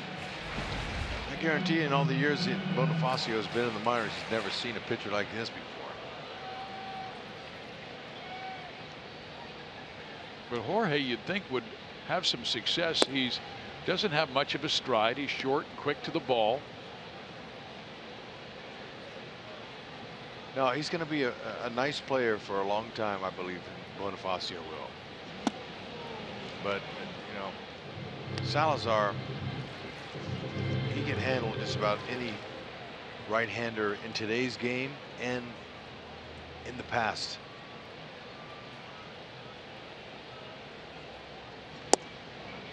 And Jorge Soler is getting close to coming back. He's performing well, hitting over 300 at AAA Omaha in his rehab assignment from that oblique injury. Jorge is scheduled to come off on the 10th, which would be next Wednesday in Tampa Bay.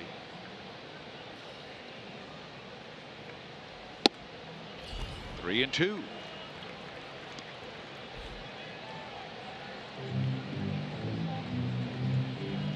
That'll be a management decision when that comes. Well, I thought they'd ask you. Oh, no, that was not a very good statement, was it? Get in there. He will get to first base. There you go. That's tough play right there. You can't give him an error on that. Thank you. They gave him a base hit. That's Tester right there now as a defender. Why is that? Because it's coming at you with some top spin, and you got to just, it's just an Olay play. You kind of just throw your glove out there and hope like heck you make it. See, he's reading it, doing all he can. It's an in-between hop, first of all, and it's got top spin on it. That's the worst combination. Does the top spin take a bigger hop? Yeah, it takes off and hops, and so you gotta just Olay it. That's what they call it. You know how the bullfighter has the cape, and he just kind of olays when the bull comes by. That's the Tunka. right. So take your glove and just take a shot at it. Olay. Brandon Moss walked his first time up. Gentleman with good power, 4 home runs. Ooh, and he got a one in his wheelhouse at 98 and spun it back to the screen. Salazar's given up 3 home runs, 2 to lefties, 1 to right-handers. So you can get him. You just pick that pitch right there. This one here. He gave up 2 home runs in the first inning of his last start, 1 to a right-hander, Cruz, and 1 to a left-hander in Seager.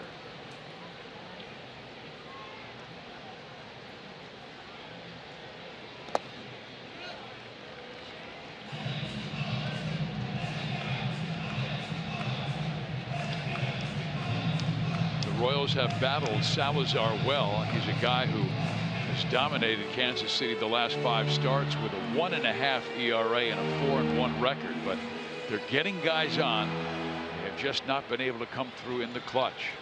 First and third in the first, second and third in the third. Spin the pitches, you know, and that's what he's doing. 82 pitches here. At least 20 in the first 3 innings. And as good as he's been, get him out of there. We'll try the pin. Doesn't matter. It's good. They have the best bullpen in baseball, but try somebody else. We're due. Maybe he makes a mistake here. Nope. Did not. And strikes out Brandon Moss. That's strikeout number 6. And not yet 4 innings by Danny Salazar.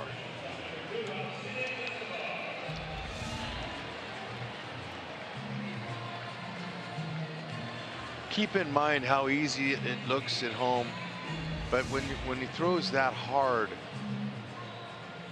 and then just puts a little finger pressure on the middle finger and spins it, then yeah, he now has trick you. 48 strikeouts in not even 33 innings. That's pretty dominant. And then he delivers 97 right at the knees. Escobar popped up to left.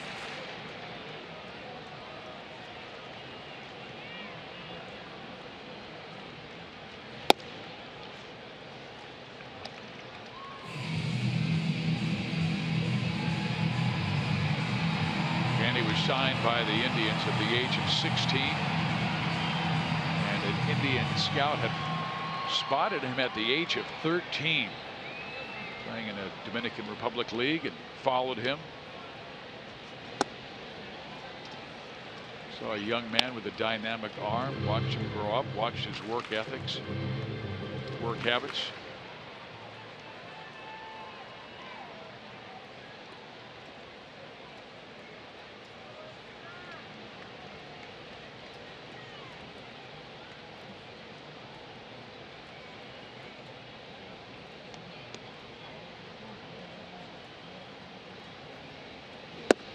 Wow.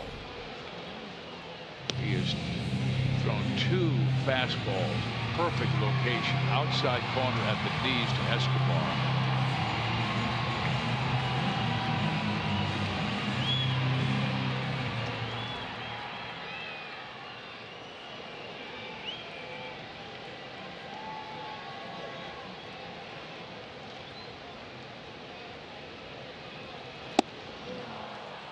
And that slider strikes him out.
by Chevy Silverado, the most dependable, longest lasting full-size pickups on the road. Find yours at your local Mid-America Chevy dealer. By Panera Bread, Panera caters for every group, every size, every meal. And by Steel Outdoor Power Equipment. Find a servicing Steel dealer near you. And at steeldealers.com or search STIHL.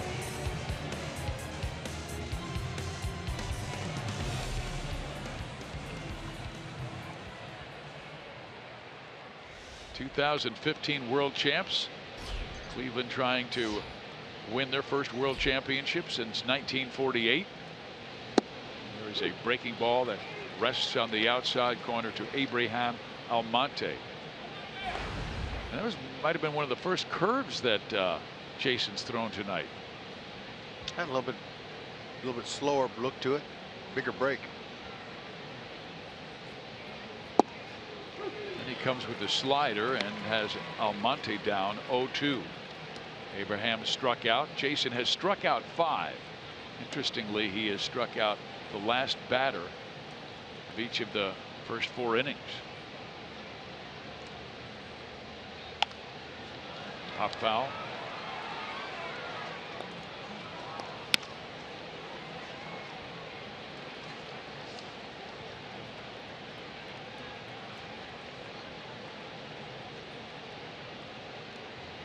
Royals have not given Jason much run support. He's 0-5 in his Kansas City's 0-5 in his starts, scoring just 8 runs when he's been out there. And then a good fastball that is running down and away from Almonte, and he swings and misses. Strikeout number 6.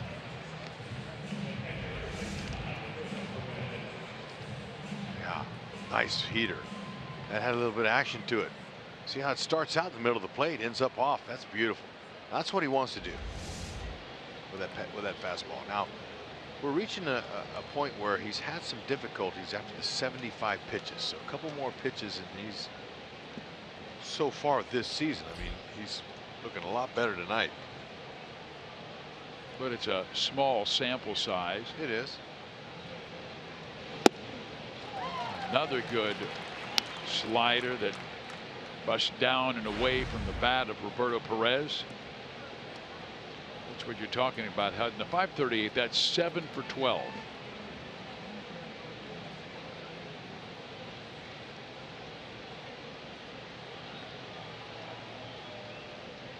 Seven for 13, I beg your pardon, and there is a little popper. Broken bat goes Moustakas' way, and the ball goes Escobar's way. He'll make the catch for out number 2.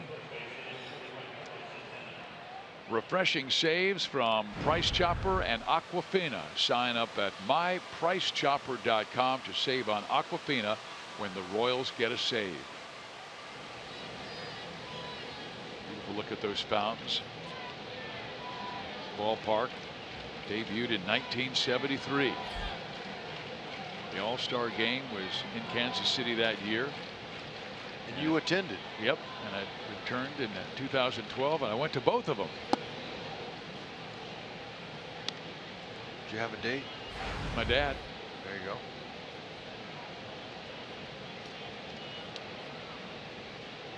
Was that when they had the goats in the grass out there? No, that was Municipal Stadium. Okay.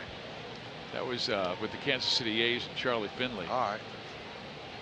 And the rabbit behind home plate that would come up out of a trap door with baseballs for the umpire. Did you go to any of those games? Oh yeah. I went to A's games as early as I think '63. Wow. Gino Cimoli was my favorite player. Cool name. What positions he played? First base. Slider in there.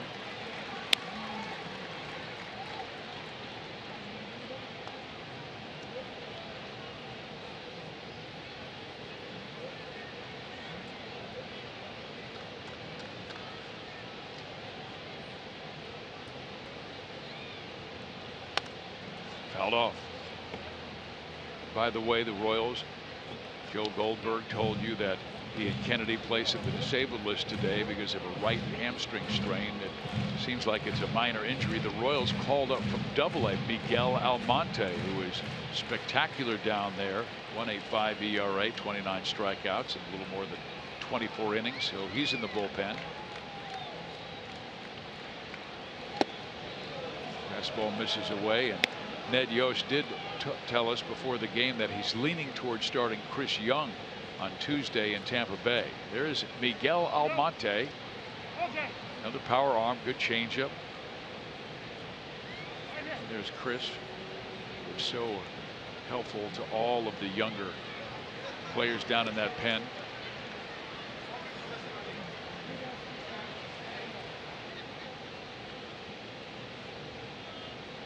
The count 3-2.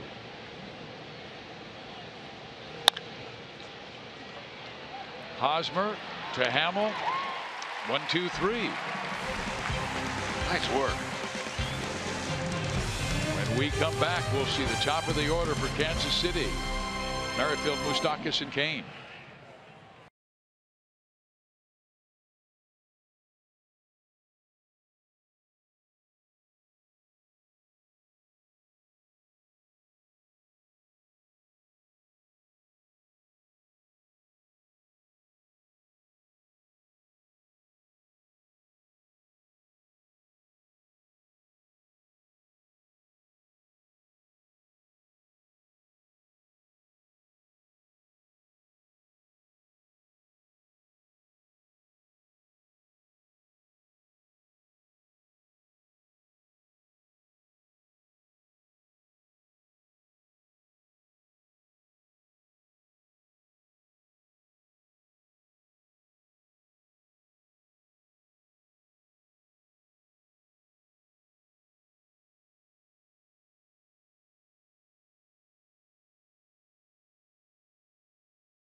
Memorable Moments series on May 13th.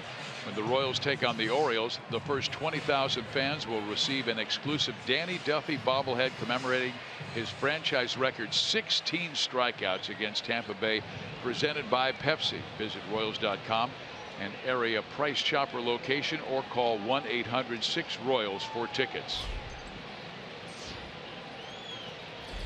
We head to Tampa next.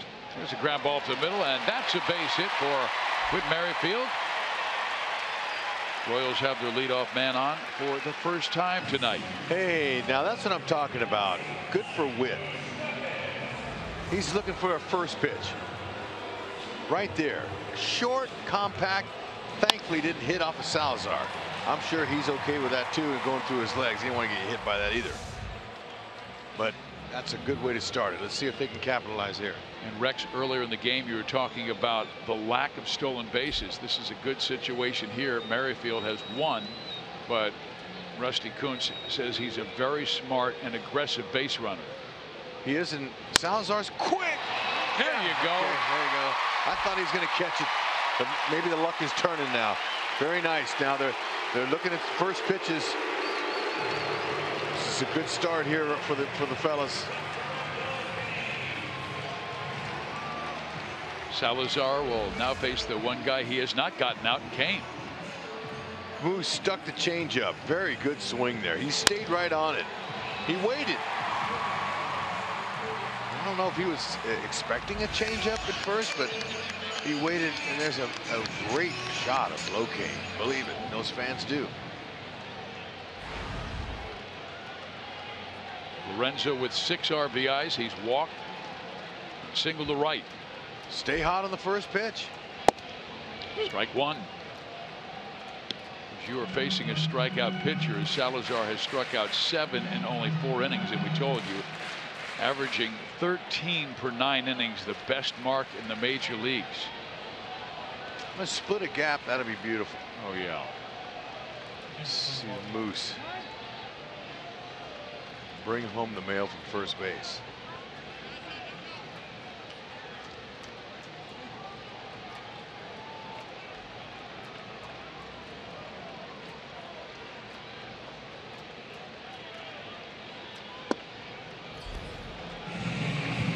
Cleveland leads on Encarnacion's home run in the 4th.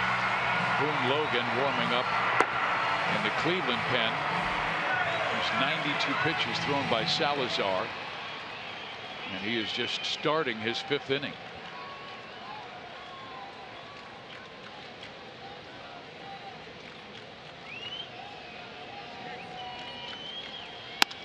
Oh man, that's not good. 6-4 and a 3 double play. Right idea, just couldn't get underneath it and elevate it to hit in the gap. But see if Haas can stay hot. Hit it hard, but right to him.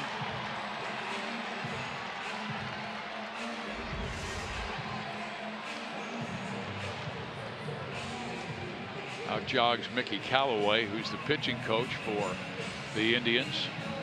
Well, you know, Mickey's saying, what do you think? We got a hot hitting Hosmer who's waking up out of his slump. Do you want to pitch to him, or would you rather pitch to Salvador Perez? And twice he has struck out Salvi with runners on base to end innings. You know, and Callaway has been a pitching coach here for the last several years, and Terry Francona has a lot of faith in him, and he's going to let him go out and tell him what he wants him to do. Instead of Tito making a trip. Whenever Francona comes out, he's changing pitchers. About a week and a half ago, Hosmer's average was at 185, and he's raised it to 267. So they're going to pitch to him. Probably nothing good. But Hosmer with those long arms, if he works a middle away. Oh! Hosmer with a drive. Cheese and crackers. They chose to pitch to him. Wrong move. Hydration station. Wow. That was the wrong move. Just like the previous base runners, all swinging at the first pitch. Haas is back. You and I were looking at each other like, no way they're pitching to him, because Salazar has dominated so many right-handed bats. Oh my, I haven't seen Hosmer ever pull one to that part of the hydration station. Oh, that was timely. So the Royals go from 1 down to 1 up with 1 swing of the bat by Eric Hosmer. 458 feet. Whoa. Oh man, that's the longest home run this year. That was loud. He just needs a triple now for the cycle. Single, double, home run. Royals up 2-1. Bricks, I was really shocked that they pitched to him. I thought they were either going to pitch around him, throw him junk in the dirt. That swing was so short and quick. Oh man, was that nice. Good to see Haas back.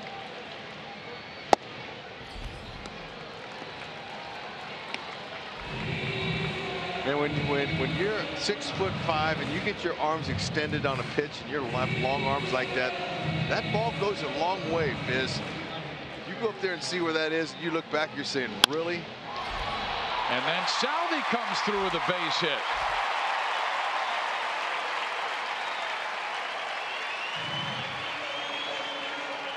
And Francona will now make the move with the lefty Gordon coming up and Boone Logan warming in the Cleveland bullpen. You could trust Salazar, as good a stuff as he's got. You know, he probably decided, hey, look, I'm going to take him. He's a competitor, wants to beat him. I'll get Hosmer this time. Didn't work. This is our Chevy call to the bullpen.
The Royals are on top 2-1. Danny Salazar been dealing, punching out 7 of them.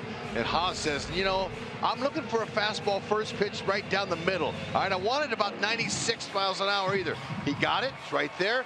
Hips turn first. Hips went first. Everything else, here comes the power of the long arms. And pow, yeah. We're going to have all the specifics. The launch angle. The hit speed off the bat. And we already gave you the distance, 458, and that was great. And the fans here are pumped. In the fountains. Well, here is Boone Logan, who has been one of the rocks for the Indians bullpen. And they have the lowest ERA in the major leagues at 1.91 as a staff. And Logan has a 1.69 ERA in 12 games. I'm not so sure Haas has ever hit one that far. Hit speed, exit velocity 110. 29-degree launch angle. Apex 114 for those of you who are keeping score. Yeah, hang time. Pilot the Bombardier. Open up the doors. Kipnis will throw out Gordon. But the damage has been done by that man. Number 35, Eric Hosmer, belts his 3rd home run of the year. An absolute bomb into the fountains in right. 2-1 KC.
Shy of the cycle. Joel Goldberg back here at Kauffman Stadium, where Francisco Lindor will be leading off. Guys, I had a chance to talk with Carlos Beltran back when the Royals were in Houston last month about Lindor and Carlos Correa. You know, usually when you ask a player to pick one or the other, they go with their teammate, but Beltran was a teammate of both Lindor and Correa's in the World Baseball Classic for Team Puerto Rico, and his comparison with these two guys that are 10 months apart in age and made their big league debuts just 6 days apart was this. He thinks in the long run Lindor might be the better defensive star, and eventually, he said, Correa way down the line might move positions because he's so big at 6'4", and you know, the body holding up and all that. But he said, oh my goodness, they are both superstars at their young age. They're very prepared. They get after the lifting. They eat all the right things. They have all of the ingredients that usually veteran players have. These are young guys that know exactly what they're doing, and Beltran telling me that he's basically in awe of both of these kids. One was born in late 1993, that's Lindor. The other born in 1994. So 23 and 22 years old. And Hud, take your pick of who you'd want to start a franchise with. Man, Joe, good reporting there. I like that. That's interesting, especially from Beltran, guy who's been there, done it, seen them all.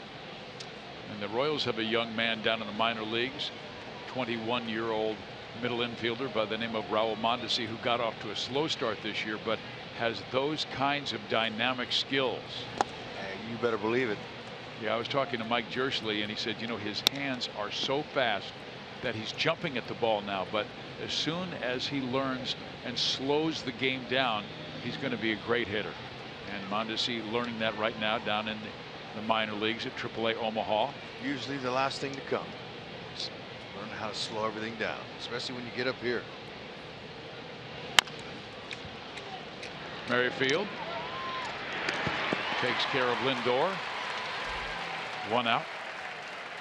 The Royals and Fox Sports Kansas City are offering a unique way for fans across the Midwest to enjoy a game at Kauffman Stadium. It's the Raised Royal Fan Express. Fans in designated markets will have the opportunity to win a trip to the K. Next stop is Springfield on May 13th. Go to Royals.com/Fan Express for more information.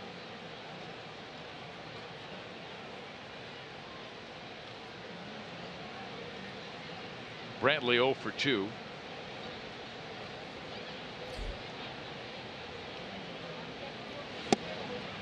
Strike one. And the crowd is still buzzing over that home run.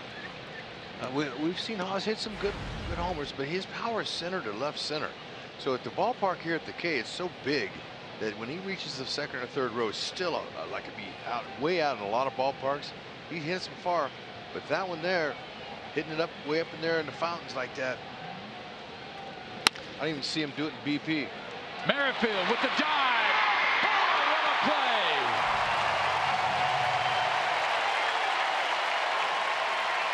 Player. Very nice. That's what you want. Nice crowd. You want him to hit to your left or to your right. In this case, it's to his right. Nice throw from his seat.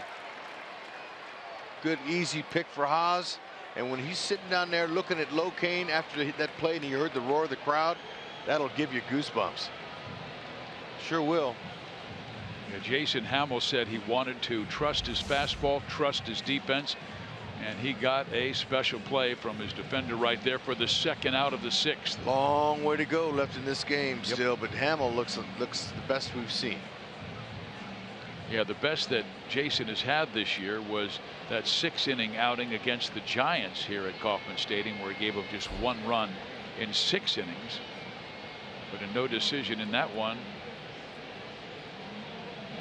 as the Royals lost 2-1.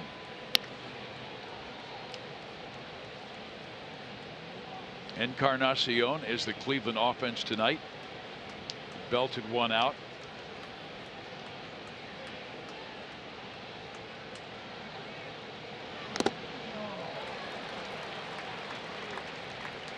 That one tailed back over the heart of the plate.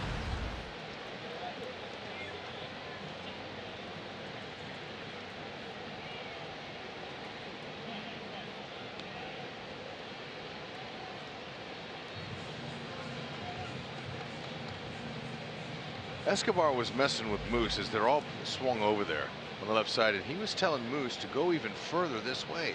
So Moose was going into the foul ground, and he looked at Escobar. He goes, "Is this what you want me to play?" He says, "Yeah." Man, that is as dramatic a pull as I think we've ever seen. A right-hander, anyway.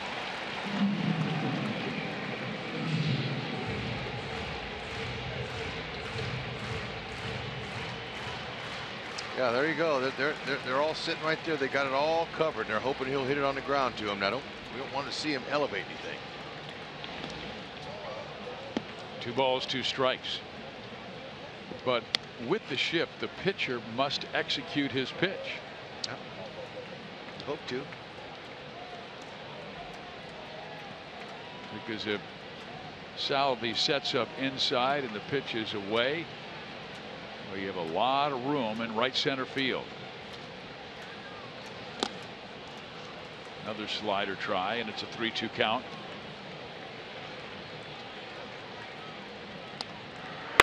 The left-hander is Alexander. The right-hander is Moylan.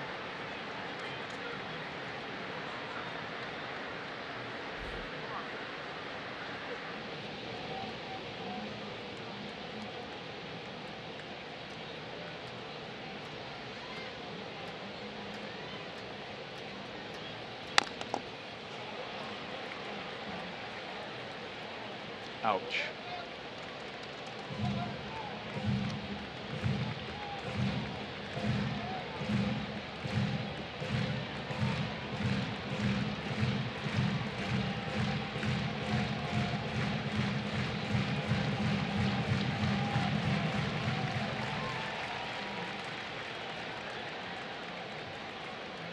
Another 3-2 try. Hamill to Encarnacion. Salvi with conviction said, "Throw the fastball. Come on, put it right here." That's it. Trust the defense. Nice job. That's what Island wants, exactly.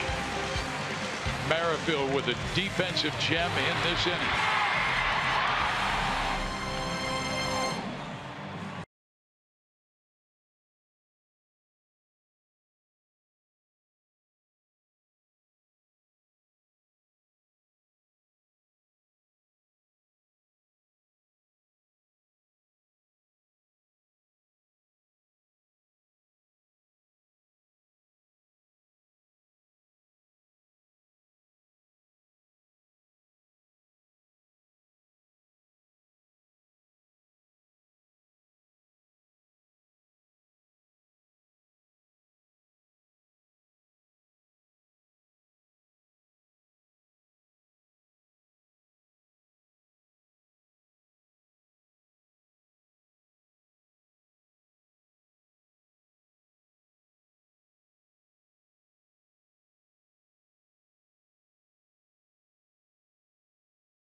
The 6th inning is our Sonic Slam inning, and our contestant is David O'Connor from Blue Springs. If the Royals hit a home run out of the park in this inning, David will win $1,800. But if the Royals hit a grand slam out of the park, David will win $25 grand from Sonic and the Kansas City Royals. Well, Bonifacio has gone deep twice this year. He had a long home run on this homestand, deep to left center field. First pitch by Boone Logan, inside, ball 1.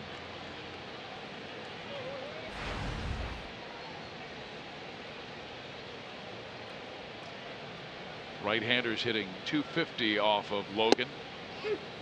And a strike. 6'5", 220. He's a big left-hander. He's a low 90s fastball slider. 2-pitch mix. There's a whack to left field. Second hit for Jorge. He's 2 for 3.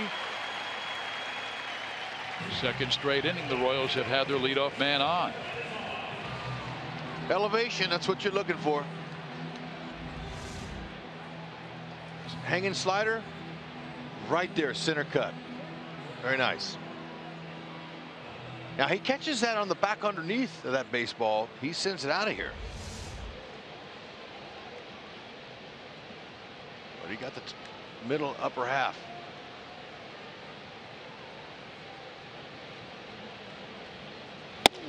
Now a lefty-lefty matchup with Logan facing Brandon Moss.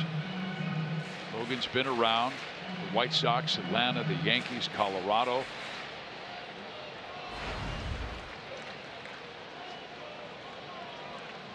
Brandon spent some time with the Indians in 2015. As a matter of fact, hit 15 home runs in only 94 games.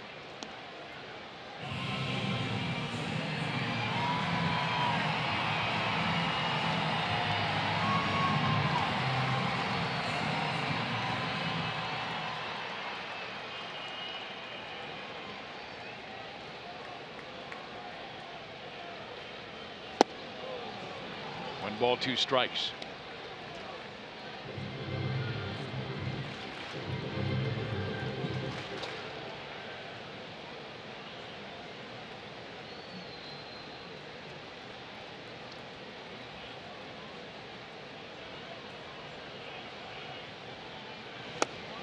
And he was able to strike him out with that breaking ball. And there's one down here in the bottom half of the 6th. MLB.TV Premium, the #1 live streaming sports service, is back with better picture quality than ever before. Watch every out-of-market game live at home, in the office, or on the go. Blackout restrictions do apply. Visit MLB.TV for details. There's a beautiful family. And Logan's coming out. We're going to bring on the right-hander. This is our Chevy call to the bullpen.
The Royals trying to add to their 2-1 lead here in the bottom of the 6th inning, and this copyrighted telecast is presented by the authority of the Kansas City Royals and may not be reproduced or retransmitted in any form, and the accounts and descriptions of this game may not be disseminated without the express written consent of the Kansas City Royals. Well, Cleveland has had an outstanding bullpen, and Nick Goody is a guy they acquired from the New York Yankees in December. And he has been flat brilliant. He's allowed just 2 hits in 26 big league at bats. No, he's starting off pretty Well, I'd say perfect. So he's due to give it up. There you go. I got him at 6'1", 195. He's got a low to mid-90s fastball, sharp slider, changeup. He began the year in Columbus. He was outstanding there. 4 1/3 innings of scoreless baseball, 1 walk, 10 strikeouts, then got the call up. They send the runner, and Escobar knocks it to left field. They're going to send Bonifacio home, and fumbling with the baseball is Lindor. Bonifacio scores all the way from first base.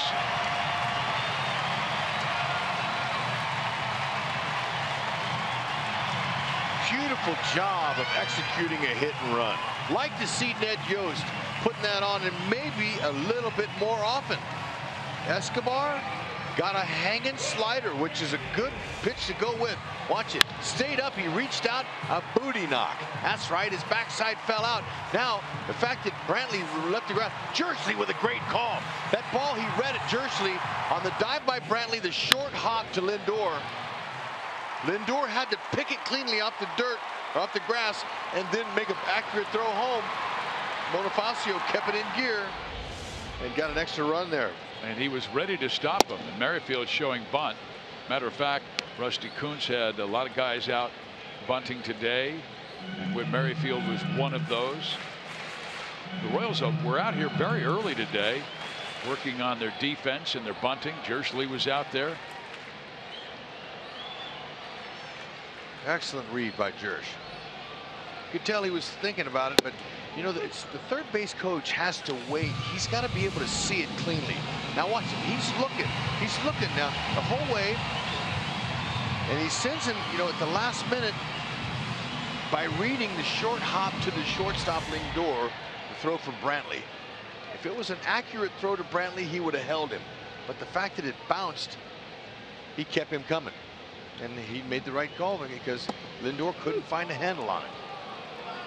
Goody grazed the outside corner. I think Whit thought it was ball 2.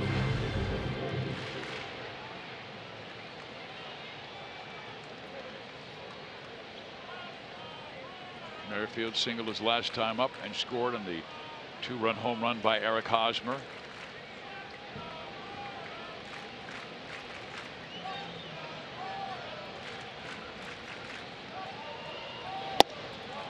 A swing and a miss, and Goody gets the strikeout.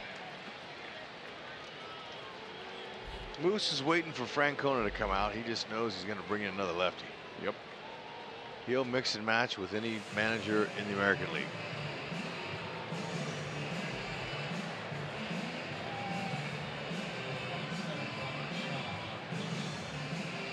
Well, they're going to bring in a right-hander, Brian Shaw, and we'll be right back.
Thoroughbred Ford. Every day there's a great deal waiting for you at Thoroughbred Ford. And brought to you by Academy Sports and Outdoors, for all for less. Alcides Escobar with a clutch double on a hit and run. He came through, knocking in Jorge Bonifacio to make it 3-1 Royals. Now Brian Shaw, another one of their gems out of the bullpen, a 3.27 ERA this year. Why are they going with Shaw? Shaw's tough. Maybe the fact that Moose is 0 for 5 against him in his career, I'm not sure. But he's got an over 270 average against left-handed batters in his career. So I'm just thinking Francona's got faith in him, wants him to eat up this inning and maybe another one. Left-handers 4 for 13 off of Shaw this year.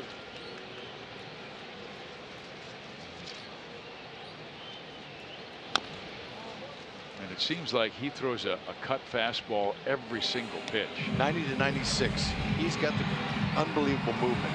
He's got Mark sinker. Melanson. Yeah, he's got sinker, cutter, slider, curve change. He's got them all, but everything moves and nothing straight.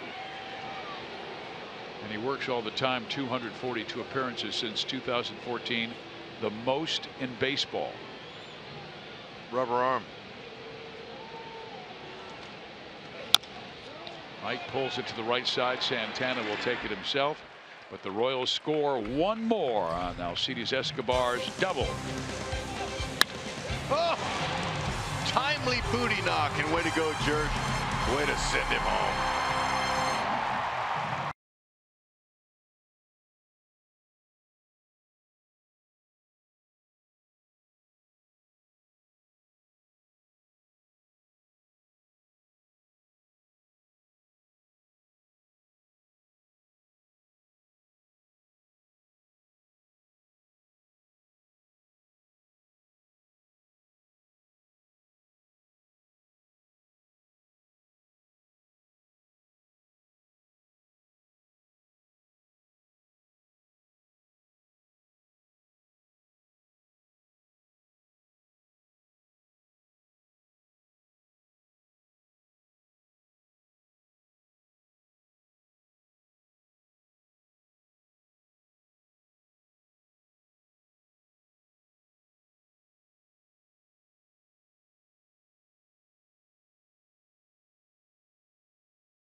Out to Philadelphia for the showstopper.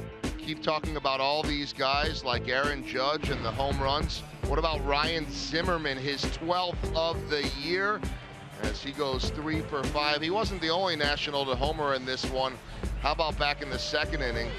Well, Steven Strasburg's not putting up offensive numbers like that, but Strasburg went deep back in the second in this game to give the Nationals 1 run in that inning, helping his cause. Washington on top 4-2.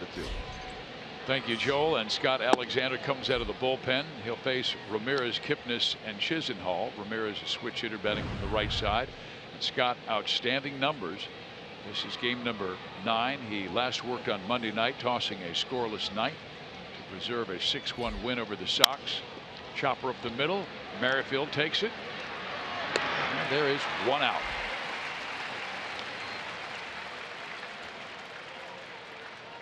Scott Alexander has a bowling ball type sinker, and he learned it from one of the best. Okay, Scott learned from. Okay, here it is. Here's a baseball right here. He told me he holds it like this, and he throws it. And he learned it from Scott Erickson from the Minnesota Twins. He said he holds it like that, and he just throws it, and it has a sinking effect. The ball goes down, and hitters hit the top of the ball, And Scott Erickson, he had one of the best ever. You know, and I faced him before, and I can tell you firsthand. We were having this conversation just the other day, Hud, you and I said, who had the best sinker? And he goes, oh, Scott Erickson was like hitting a bowling ball. So I asked him, hey, how do you hold it? So he holds it diagonally, and he gets these ground balls. And I said, how long did it take for you to master it to where you could control it? He said, a whole season. It did, you know, it wasn't anything that happened overnight. I had to work it every day, the entire season, before I finally got a handle on it. And now that he has one of the best sinkers from a left-hander in baseball. Yeah, Dave Island raved about him 2 years ago, and of course last year he suffered because of the diabetes. And then he was back. When we saw him in spring training, we said, oh man, that sinker slider's back and he's going to be a real force. And had he been on another staff in spring training, he would have made the big league club. But the Royals already had 3 locks from the left side, so he started in Omaha. And when the Royals had a need, Alexander came up.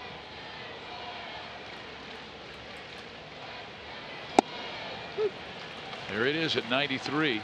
Just throws it firm. He has a pretty good slider to go with it. And why not trust your defense the way the guys are defended tonight? Has a prominent spot in the bullpen. We're going to see it more and more now as the season goes on. And you were a middle infielder, and you've told me countless times when a guy works quickly, throws strikes, you're constantly on your toes, ready to make good plays. That's right. That's the whole key, besides execution of the pitch. Merrifield with a gem in the last inning to help Hamill.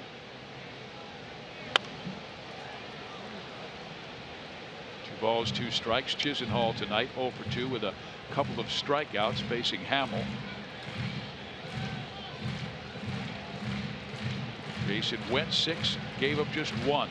The home run by Encarnacion in the 4th. Broken bat ground ball. Merrifield ties a major league record. 3 assists. Let's see if Haas can go for the cycle, Biz.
You don't want to leave your seat now. George Brett is the last Royal to hit for the cycle. And that was at July 25th, 1990. There at Toronto. And Haas has a chance to this inning. He's coming up next. You see George there putting on a clinic in front of the whole crowd there. Very rare feat. 27 years. Yeah, now Haas has 16 triples and 3,800 plate appearances. So the odds of that happening really are pretty small, but let's see. You never know. It's baseball. And this is a vast yard where if you hit it in the right spots, you can get 3. Kane first. Lorenzo has been on twice with a walk and a single.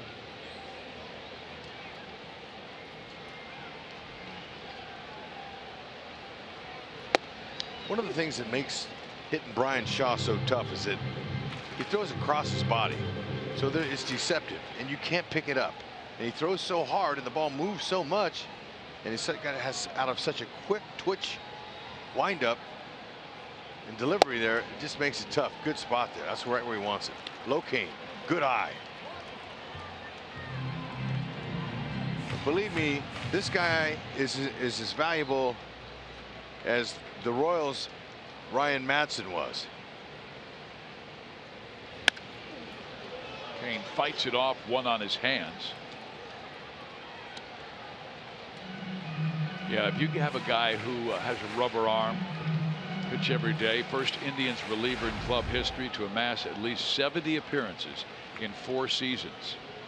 Shaw and Mark Melancon of San Francisco are the only big league pitchers with at least 70 outings each of those seasons since 13.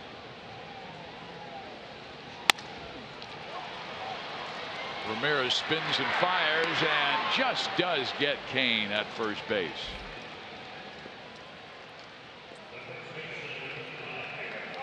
Well, here comes Hosmer, and what a night he has had thus far. Single, double, home run.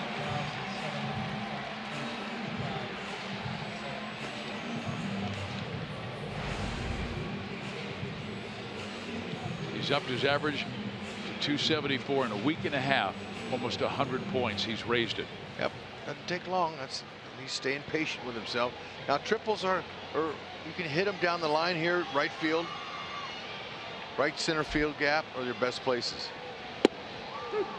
Strike 1. But you know he's not exactly going for it. It just kind of happens.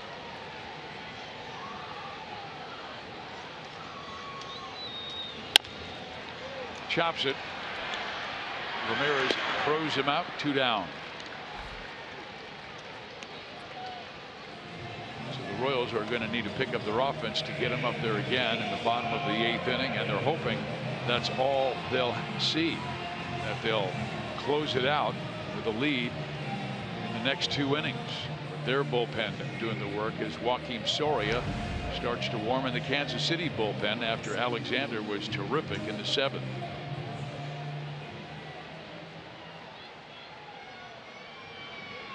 Salvi broke an 0 for 13 with a single last time up.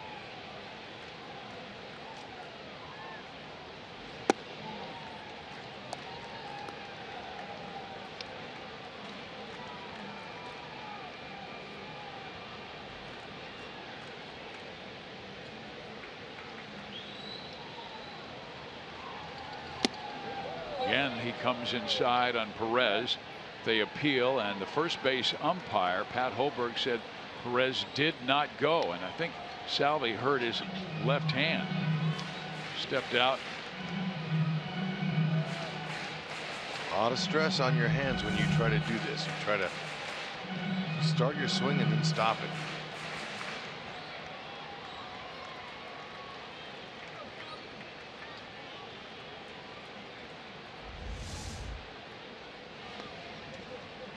Three and 0. Perez with 6 home runs, 15 RBIs.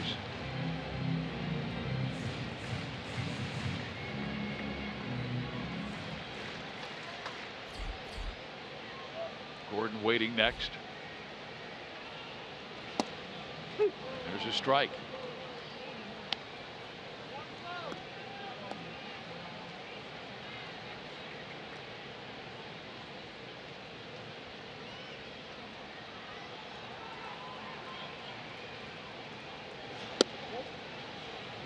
Ball 4.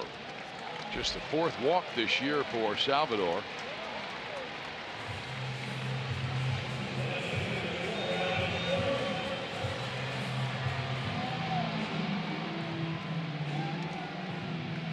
Gordon up 3 times. He is grounded out.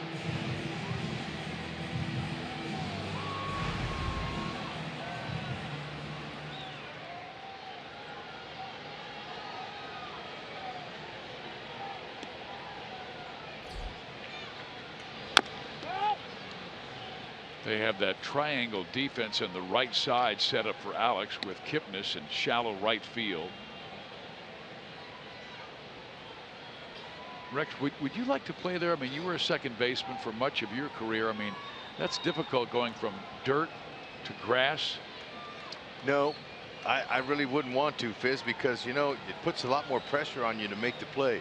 A little routine roller to you. It depends on the runner. If the guy's fast, you got to pick it up and fling it in there.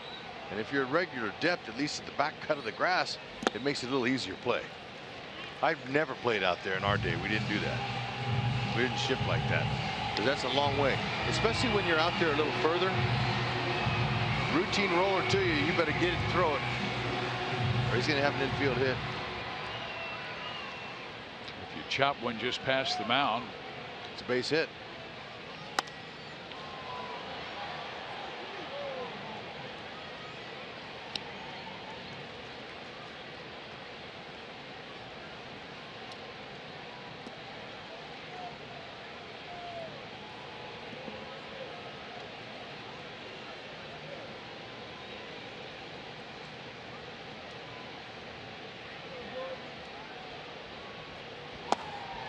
One ball, excuse me, 2 balls, 2 strikes.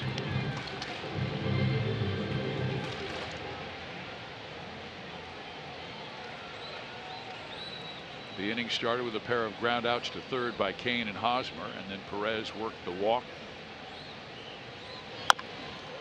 Another comebacker. Gordon out. So are the Royals, but they take a 3-1 lead to the 8th inning here in Kansas City, and it's time for Joaquin Soria.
And this is Hamill giving up a home run to Edwin Encarnacion in the 4th inning for a 1-0 lead. But in the 5th, Eric Hosmer got a cookie and he delivered it into the hydration station. The Royals went from 1 down to 1 up. 6th inning, hit and run. Escobar knocked in Bonifacio. The Royals lead it 3-1.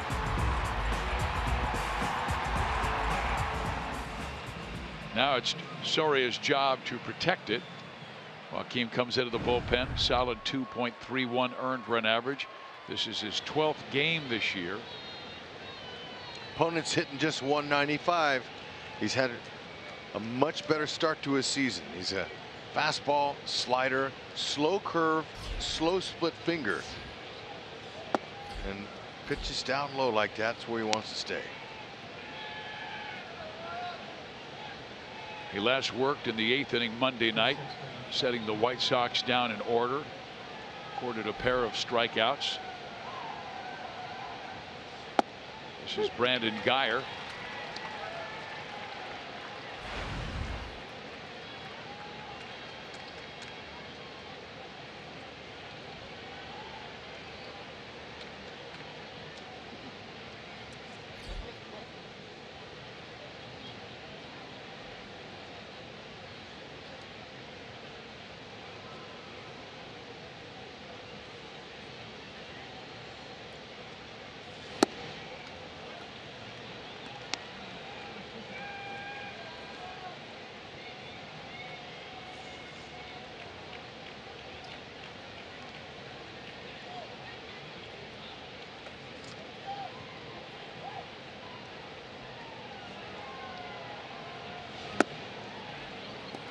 to walk the leadoff man, leading by just 2. No. God, please. This is a guy who has had a rough beginning. Brandon Guyer just 6 hits in his first 42 times up.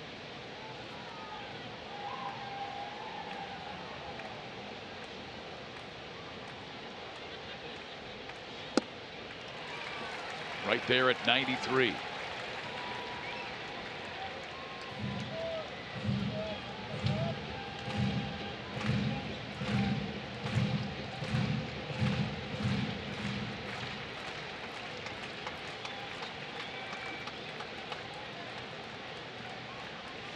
And he strikes him out with the split. Well, I thought he'd stay with the fastball, but he shook him when Salvi first suggested the fastball and went to the off speed. When you're coming off the bench to pinch hit, you know, you're looking to swing. That's a good pitch. He had him in swing mode, Guyer, and he just couldn't lay off of it. And that is a big first out with a 2-run lead at 3-1. Here is Roberto Perez.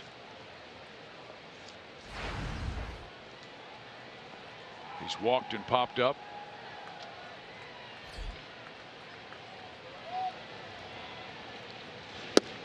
Soria kind of quick pitched him and missed inside. Soria is a veteran pitcher. He's got several tricks up his sleeve. He'll flip that curveball up there sometimes around 66, 67 miles an hour. I love that. The guy corkscrews himself into the ground. When it's down. Yeah. It's got to be down, though. It'll hang. Fastball right there in the outside corner.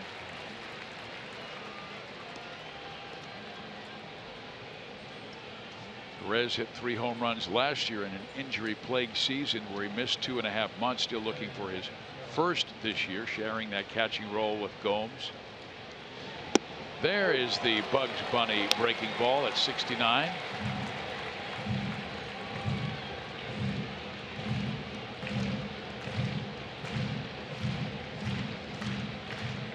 Like you said, Hud, it's tough to sit on any one pitch facing Joaquin. No, he's a pitcher.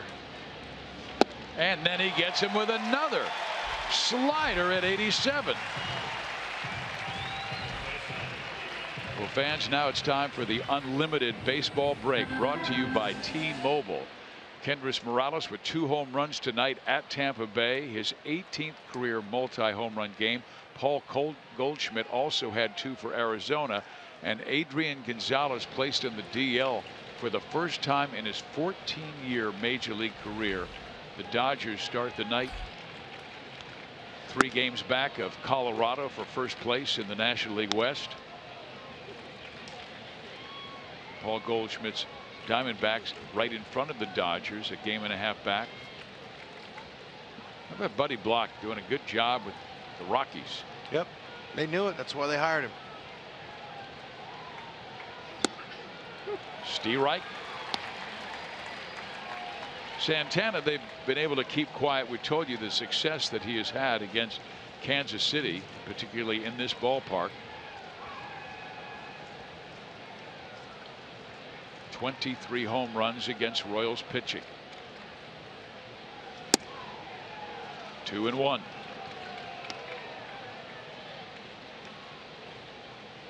But Carlos in a little bit of a slump, just 3 hits.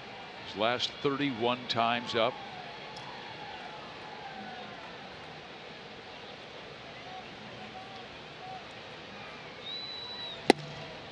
Three and one. He battled back from a 3-1 count to strike out Guyer. This is part of the order here, though. You know, you certainly don't want to put anybody on. They got anybody can hurt you here in the next few spots coming up. So take your chances with nobody on here. 2-run lead. Foul back. Tell you what, Hamill, he pitched a heck of a game. Now this is really good. He bared down when he needed to, and he did exactly what Dave Island wanted him to do. You know what? Challenge the hitters and don't be pitching away from contact. Remember, he was behind the count at Edwin Encarnacion, and Salvi stayed with that fastball, and he hit it to center field pretty well, but Kane ran it down. Yeah, you got to trust the defense. Struck him out. Nice job, Jack. Soria strikes out the side. Where'd it go?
One, two, three, eighth inning, 3-1 KC. Tomorrow on FS1, the Royals continue their series with the Indians. Catch all the action on FS1 beginning at 2 o'clock or streaming live on Fox Sports Go.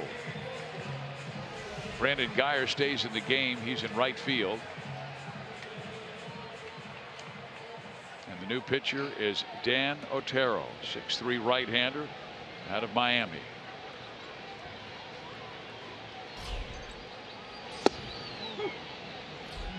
Jorge Bonifacio, the batter. He is 2 for 3. See Otero's numbers this year.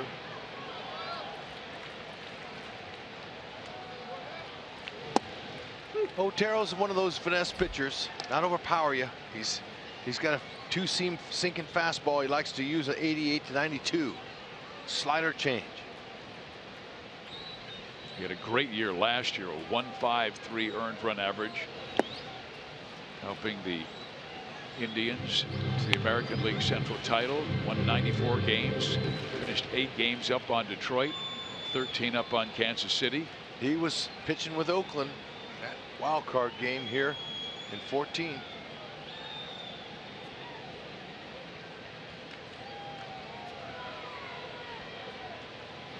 He pitched in that game, as a matter of fact. Strikes out Bonifacio to start the bottom of the 8th inning.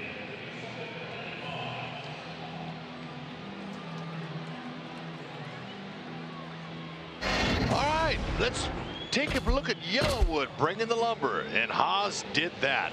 I'll say, I mean to tell you, a 458 bomb, and that was a beautiful stroke. It was a 2-run homer, and that made the difference so far in this one. I hope it stands. And as Haas has raised his batting average 78 points during a 9-game hitting streak currently, so he's hot.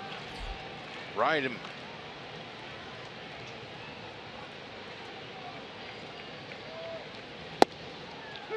A strike thrown to Moss, down to the count 0-2.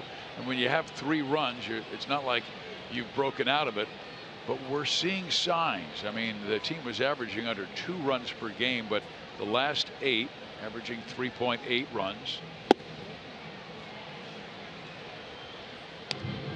Right now, Fizz, I think just a win is more important than any runs. However you get it. Absolutely. If it's 1-0, I don't care. They just want to kind of peck their way up to back to 300, especially this next little run here. against their own division here. 2 more. Try to get the series.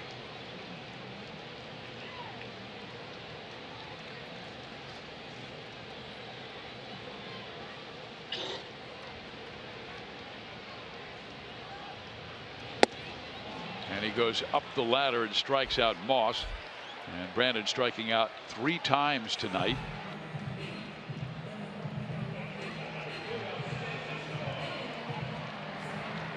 Herrera ready.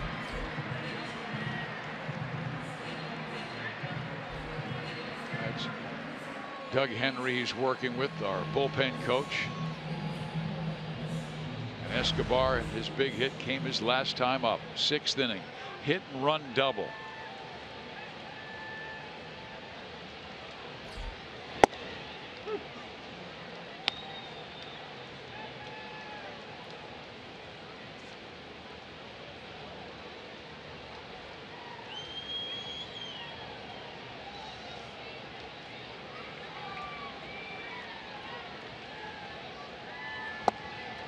He was thinking about bunting, but the sinking fastball had so much run to it, it almost got him in the leg.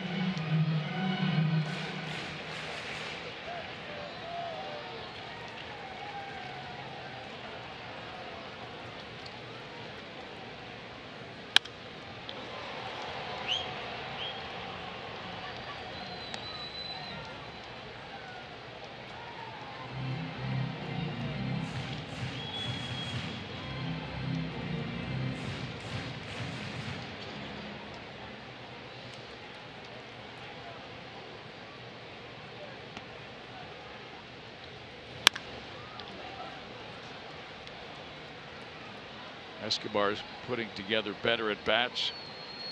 He has 6 hits in his last 6 games. Yeah, and he's got to find a way to hit the top of the ball. He's been hitting way too much of the underside of the ball, popping balls up and hitting it in the air, and he doesn't want to do that. He might hit. He hit 7 home runs last year. That was a career high for him. I mean, maybe he'll do that again. And in spring training, he said, I can hit more home runs. Yeah. Well, forget about it. No, and I'll tell you, that hurt him. That mindset hurt him to start the season. I don't know why you would try to change what kind of hitter he is. Know who you are and stay that way. Just off the plate. He brings value to the team by getting on base. You don't have to steal every time you get out there, but he hasn't even attempted to steal that this year. Get on base and then play that Gold Glove caliber shortstop. Well, he's worked the count pretty well. I mean, a 1-2 count to a 3-2 count. Escobar, much like Salvador Perez, doesn't walk much. Walked just 3 times this year, but Salvi walked earlier tonight.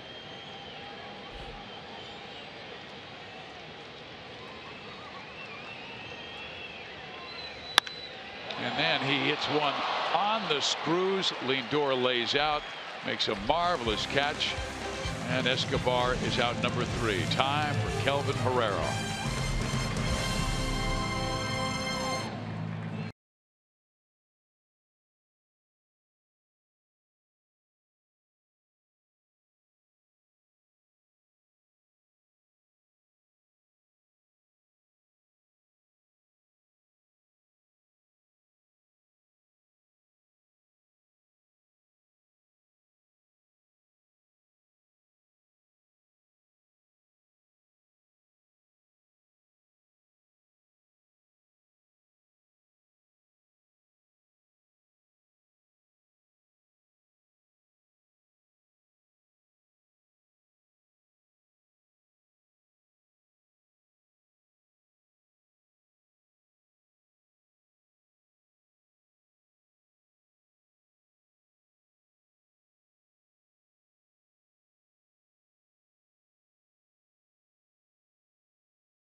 Time the Royals turn a double play the next day. McDouble sandwiches are only $1 at participating McDonald's in the greater Kansas City, St. Joseph, and Lawrence locations.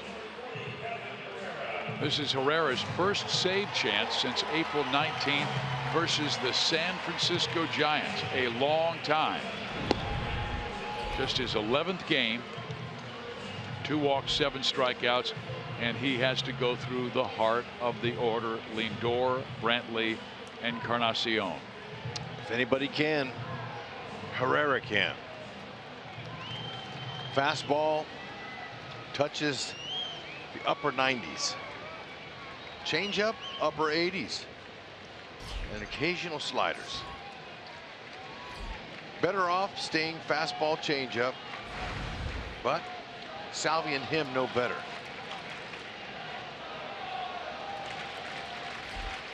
Lindor 0 for 3. First pitch fastball at 97, strike 1.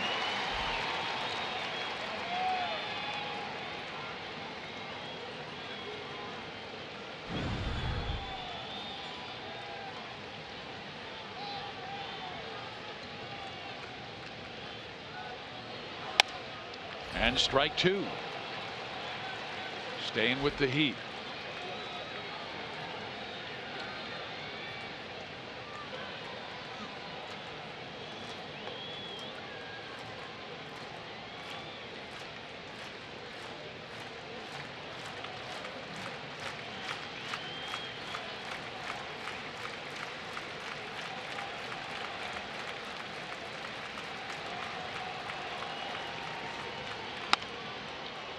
Punches it to Moustakas. 1 out. Let's go to Joel. Well, coming up on Boulevard Royals Live, Jeff Montgomery and I will actually be out in the Royals Hall of Fame. Fireworks Friday. Jason Hamill looking for his first win as a Kansas City Royal, and we've talked about it all night and will continue to do so. Eric Hosmer is, I think, I don't know, Hud might say white hot. Certainly red hot. We'll talk about that. Hear from Ned Yost, player reaction, and much more coming up on Boulevard Royals Live. Red or white, Hud? Oh, it don't matter right now, Joel. I'll tell you, I'll take either color, and so will he.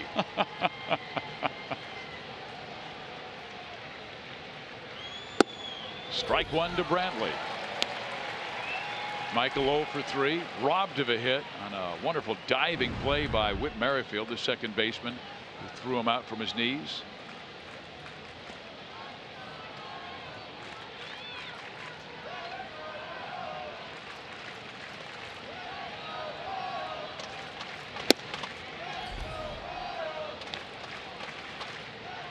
You know, for a guy just 5 feet 11 inches tall, that ball comes out of his hand like it's on fire. Sure does. He's got a quick delivery too. He speeds it up. It's tough to pick up. Easy 98. Tough to pick up.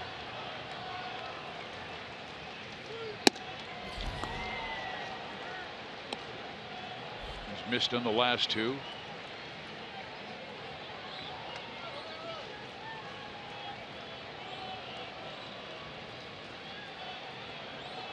Brantley tough to defend. He'll go line to line.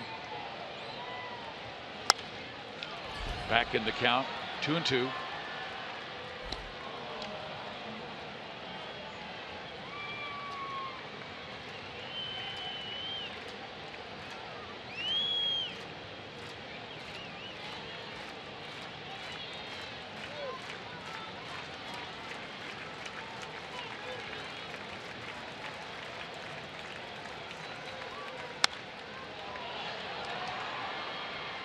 .90-mile-an-hour changeup. Impressive, especially when he's down and away. And Brantley's having a good AB here. He's found some pitches off, staying in the count well. Playing him almost straight up on the defense.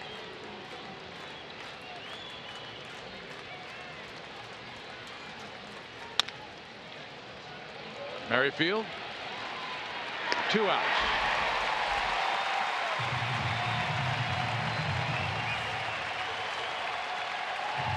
That was that off spin with great late fade, and The best that Brantley could do was stay right on top of it. It's tough to square them up, especially when they're down. Can't lift them.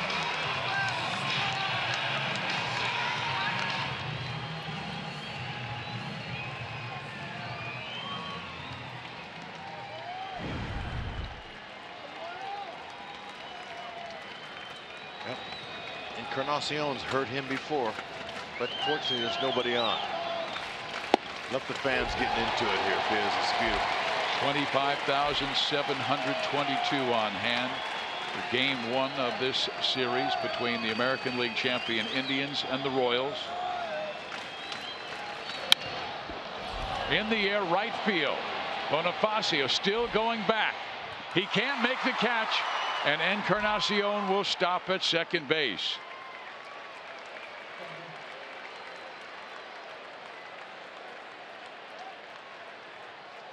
Good bid. Nothing you could do. He was playing fairly shallow. We wasn't expecting him to hit the ball there, but he caught it just right. Bonifacio took one look down and almost got to it.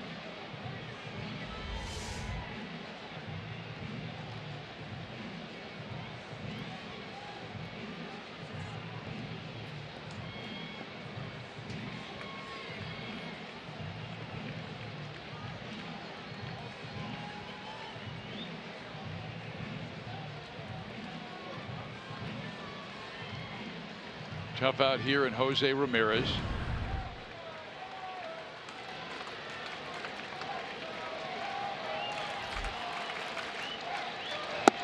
Strike one.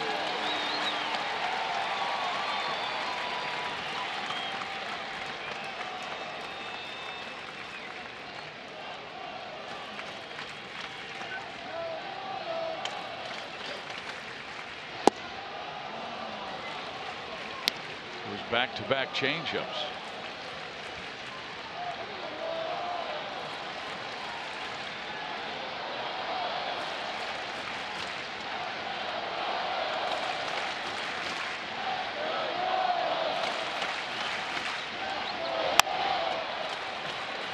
Moustakas, quick toss.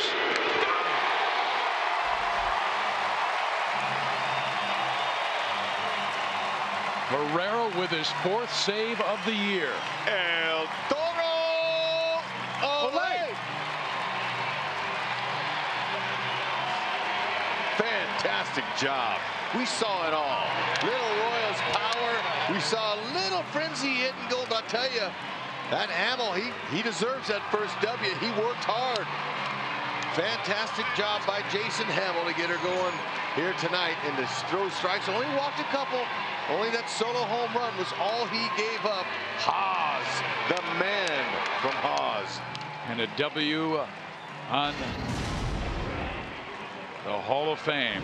Our Honda plays of the game, Eric Hosmer. Started out early, he went for it. The first ball hacking too. The next time up on the first pitch, he's able to hit Salazar, move Kane to third base. Now they threatened, they just couldn't get it done, but this one here, this was the bomb of the year so far. I mean to tell you, that brought everybody out of their seat. Whenever you go top deck, water splash, that is a big time dinger.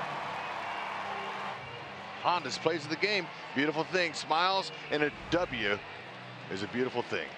Let's go down to Joe Goldberg. All right, well, chance to visit with Eric Hosmer. Absolutely seeing the ball right now. First off, I want to ask you about the home run. I know it's a team effort, but that's about as good a ball as we've ever seen you hit. What's the thought as that leaves the bat? Just tried to be aggressive in the strike zone. He was firing a lot of strikes. He really had good velocity on his fastball, so just trying to get it down early and put a good swing on one. Is there anything about Salazar in particular that you see well? Because most guys really struggle against him. You've been able to do okay against him. No, and I'm not going to try and look into it. I'm just going to continue to try to see the ball and hit the ball, but just a good team win. That's obviously a good team to start the series like this. So got a big one tomorrow, quick turnaround, so we'll be ready. Here it comes. Both? All right. Happy birthday, Joe. Happy birthday. Thanks, Salvi. Ooh. Happy birthday to you. Thanks, Salvi. All right. Everyone. Everyone give a happy birthday, Joel, on 3. 1, 2, 3. Happy birthday, Joel. I knew I could count on you guys for that. Hey, thanks for the birthday home run and the victory. That makes it obviously much better.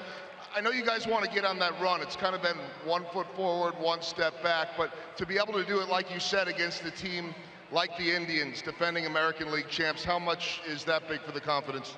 It's big. It is. It's a big start. You know, we're doing whatever we can to get out of it, and we know you guys have our backs the whole way, and we're going to find a way to get out of this thing, and we just got to take it one game at a time. Thanks for the birthday shower. Great job tonight. Happy birthday. All right, Eric Hosmer getting the huge ovation. Fellas, let's go up to you. Joel Goldberg, you are loved, and great victory tonight on Joel's birthday, along with Sam Abramson, who's working in our TV truck. Happy birthday to both of those gentlemen, and we'll come back and talk more about this one as Joel and Haas get the Salvi splash.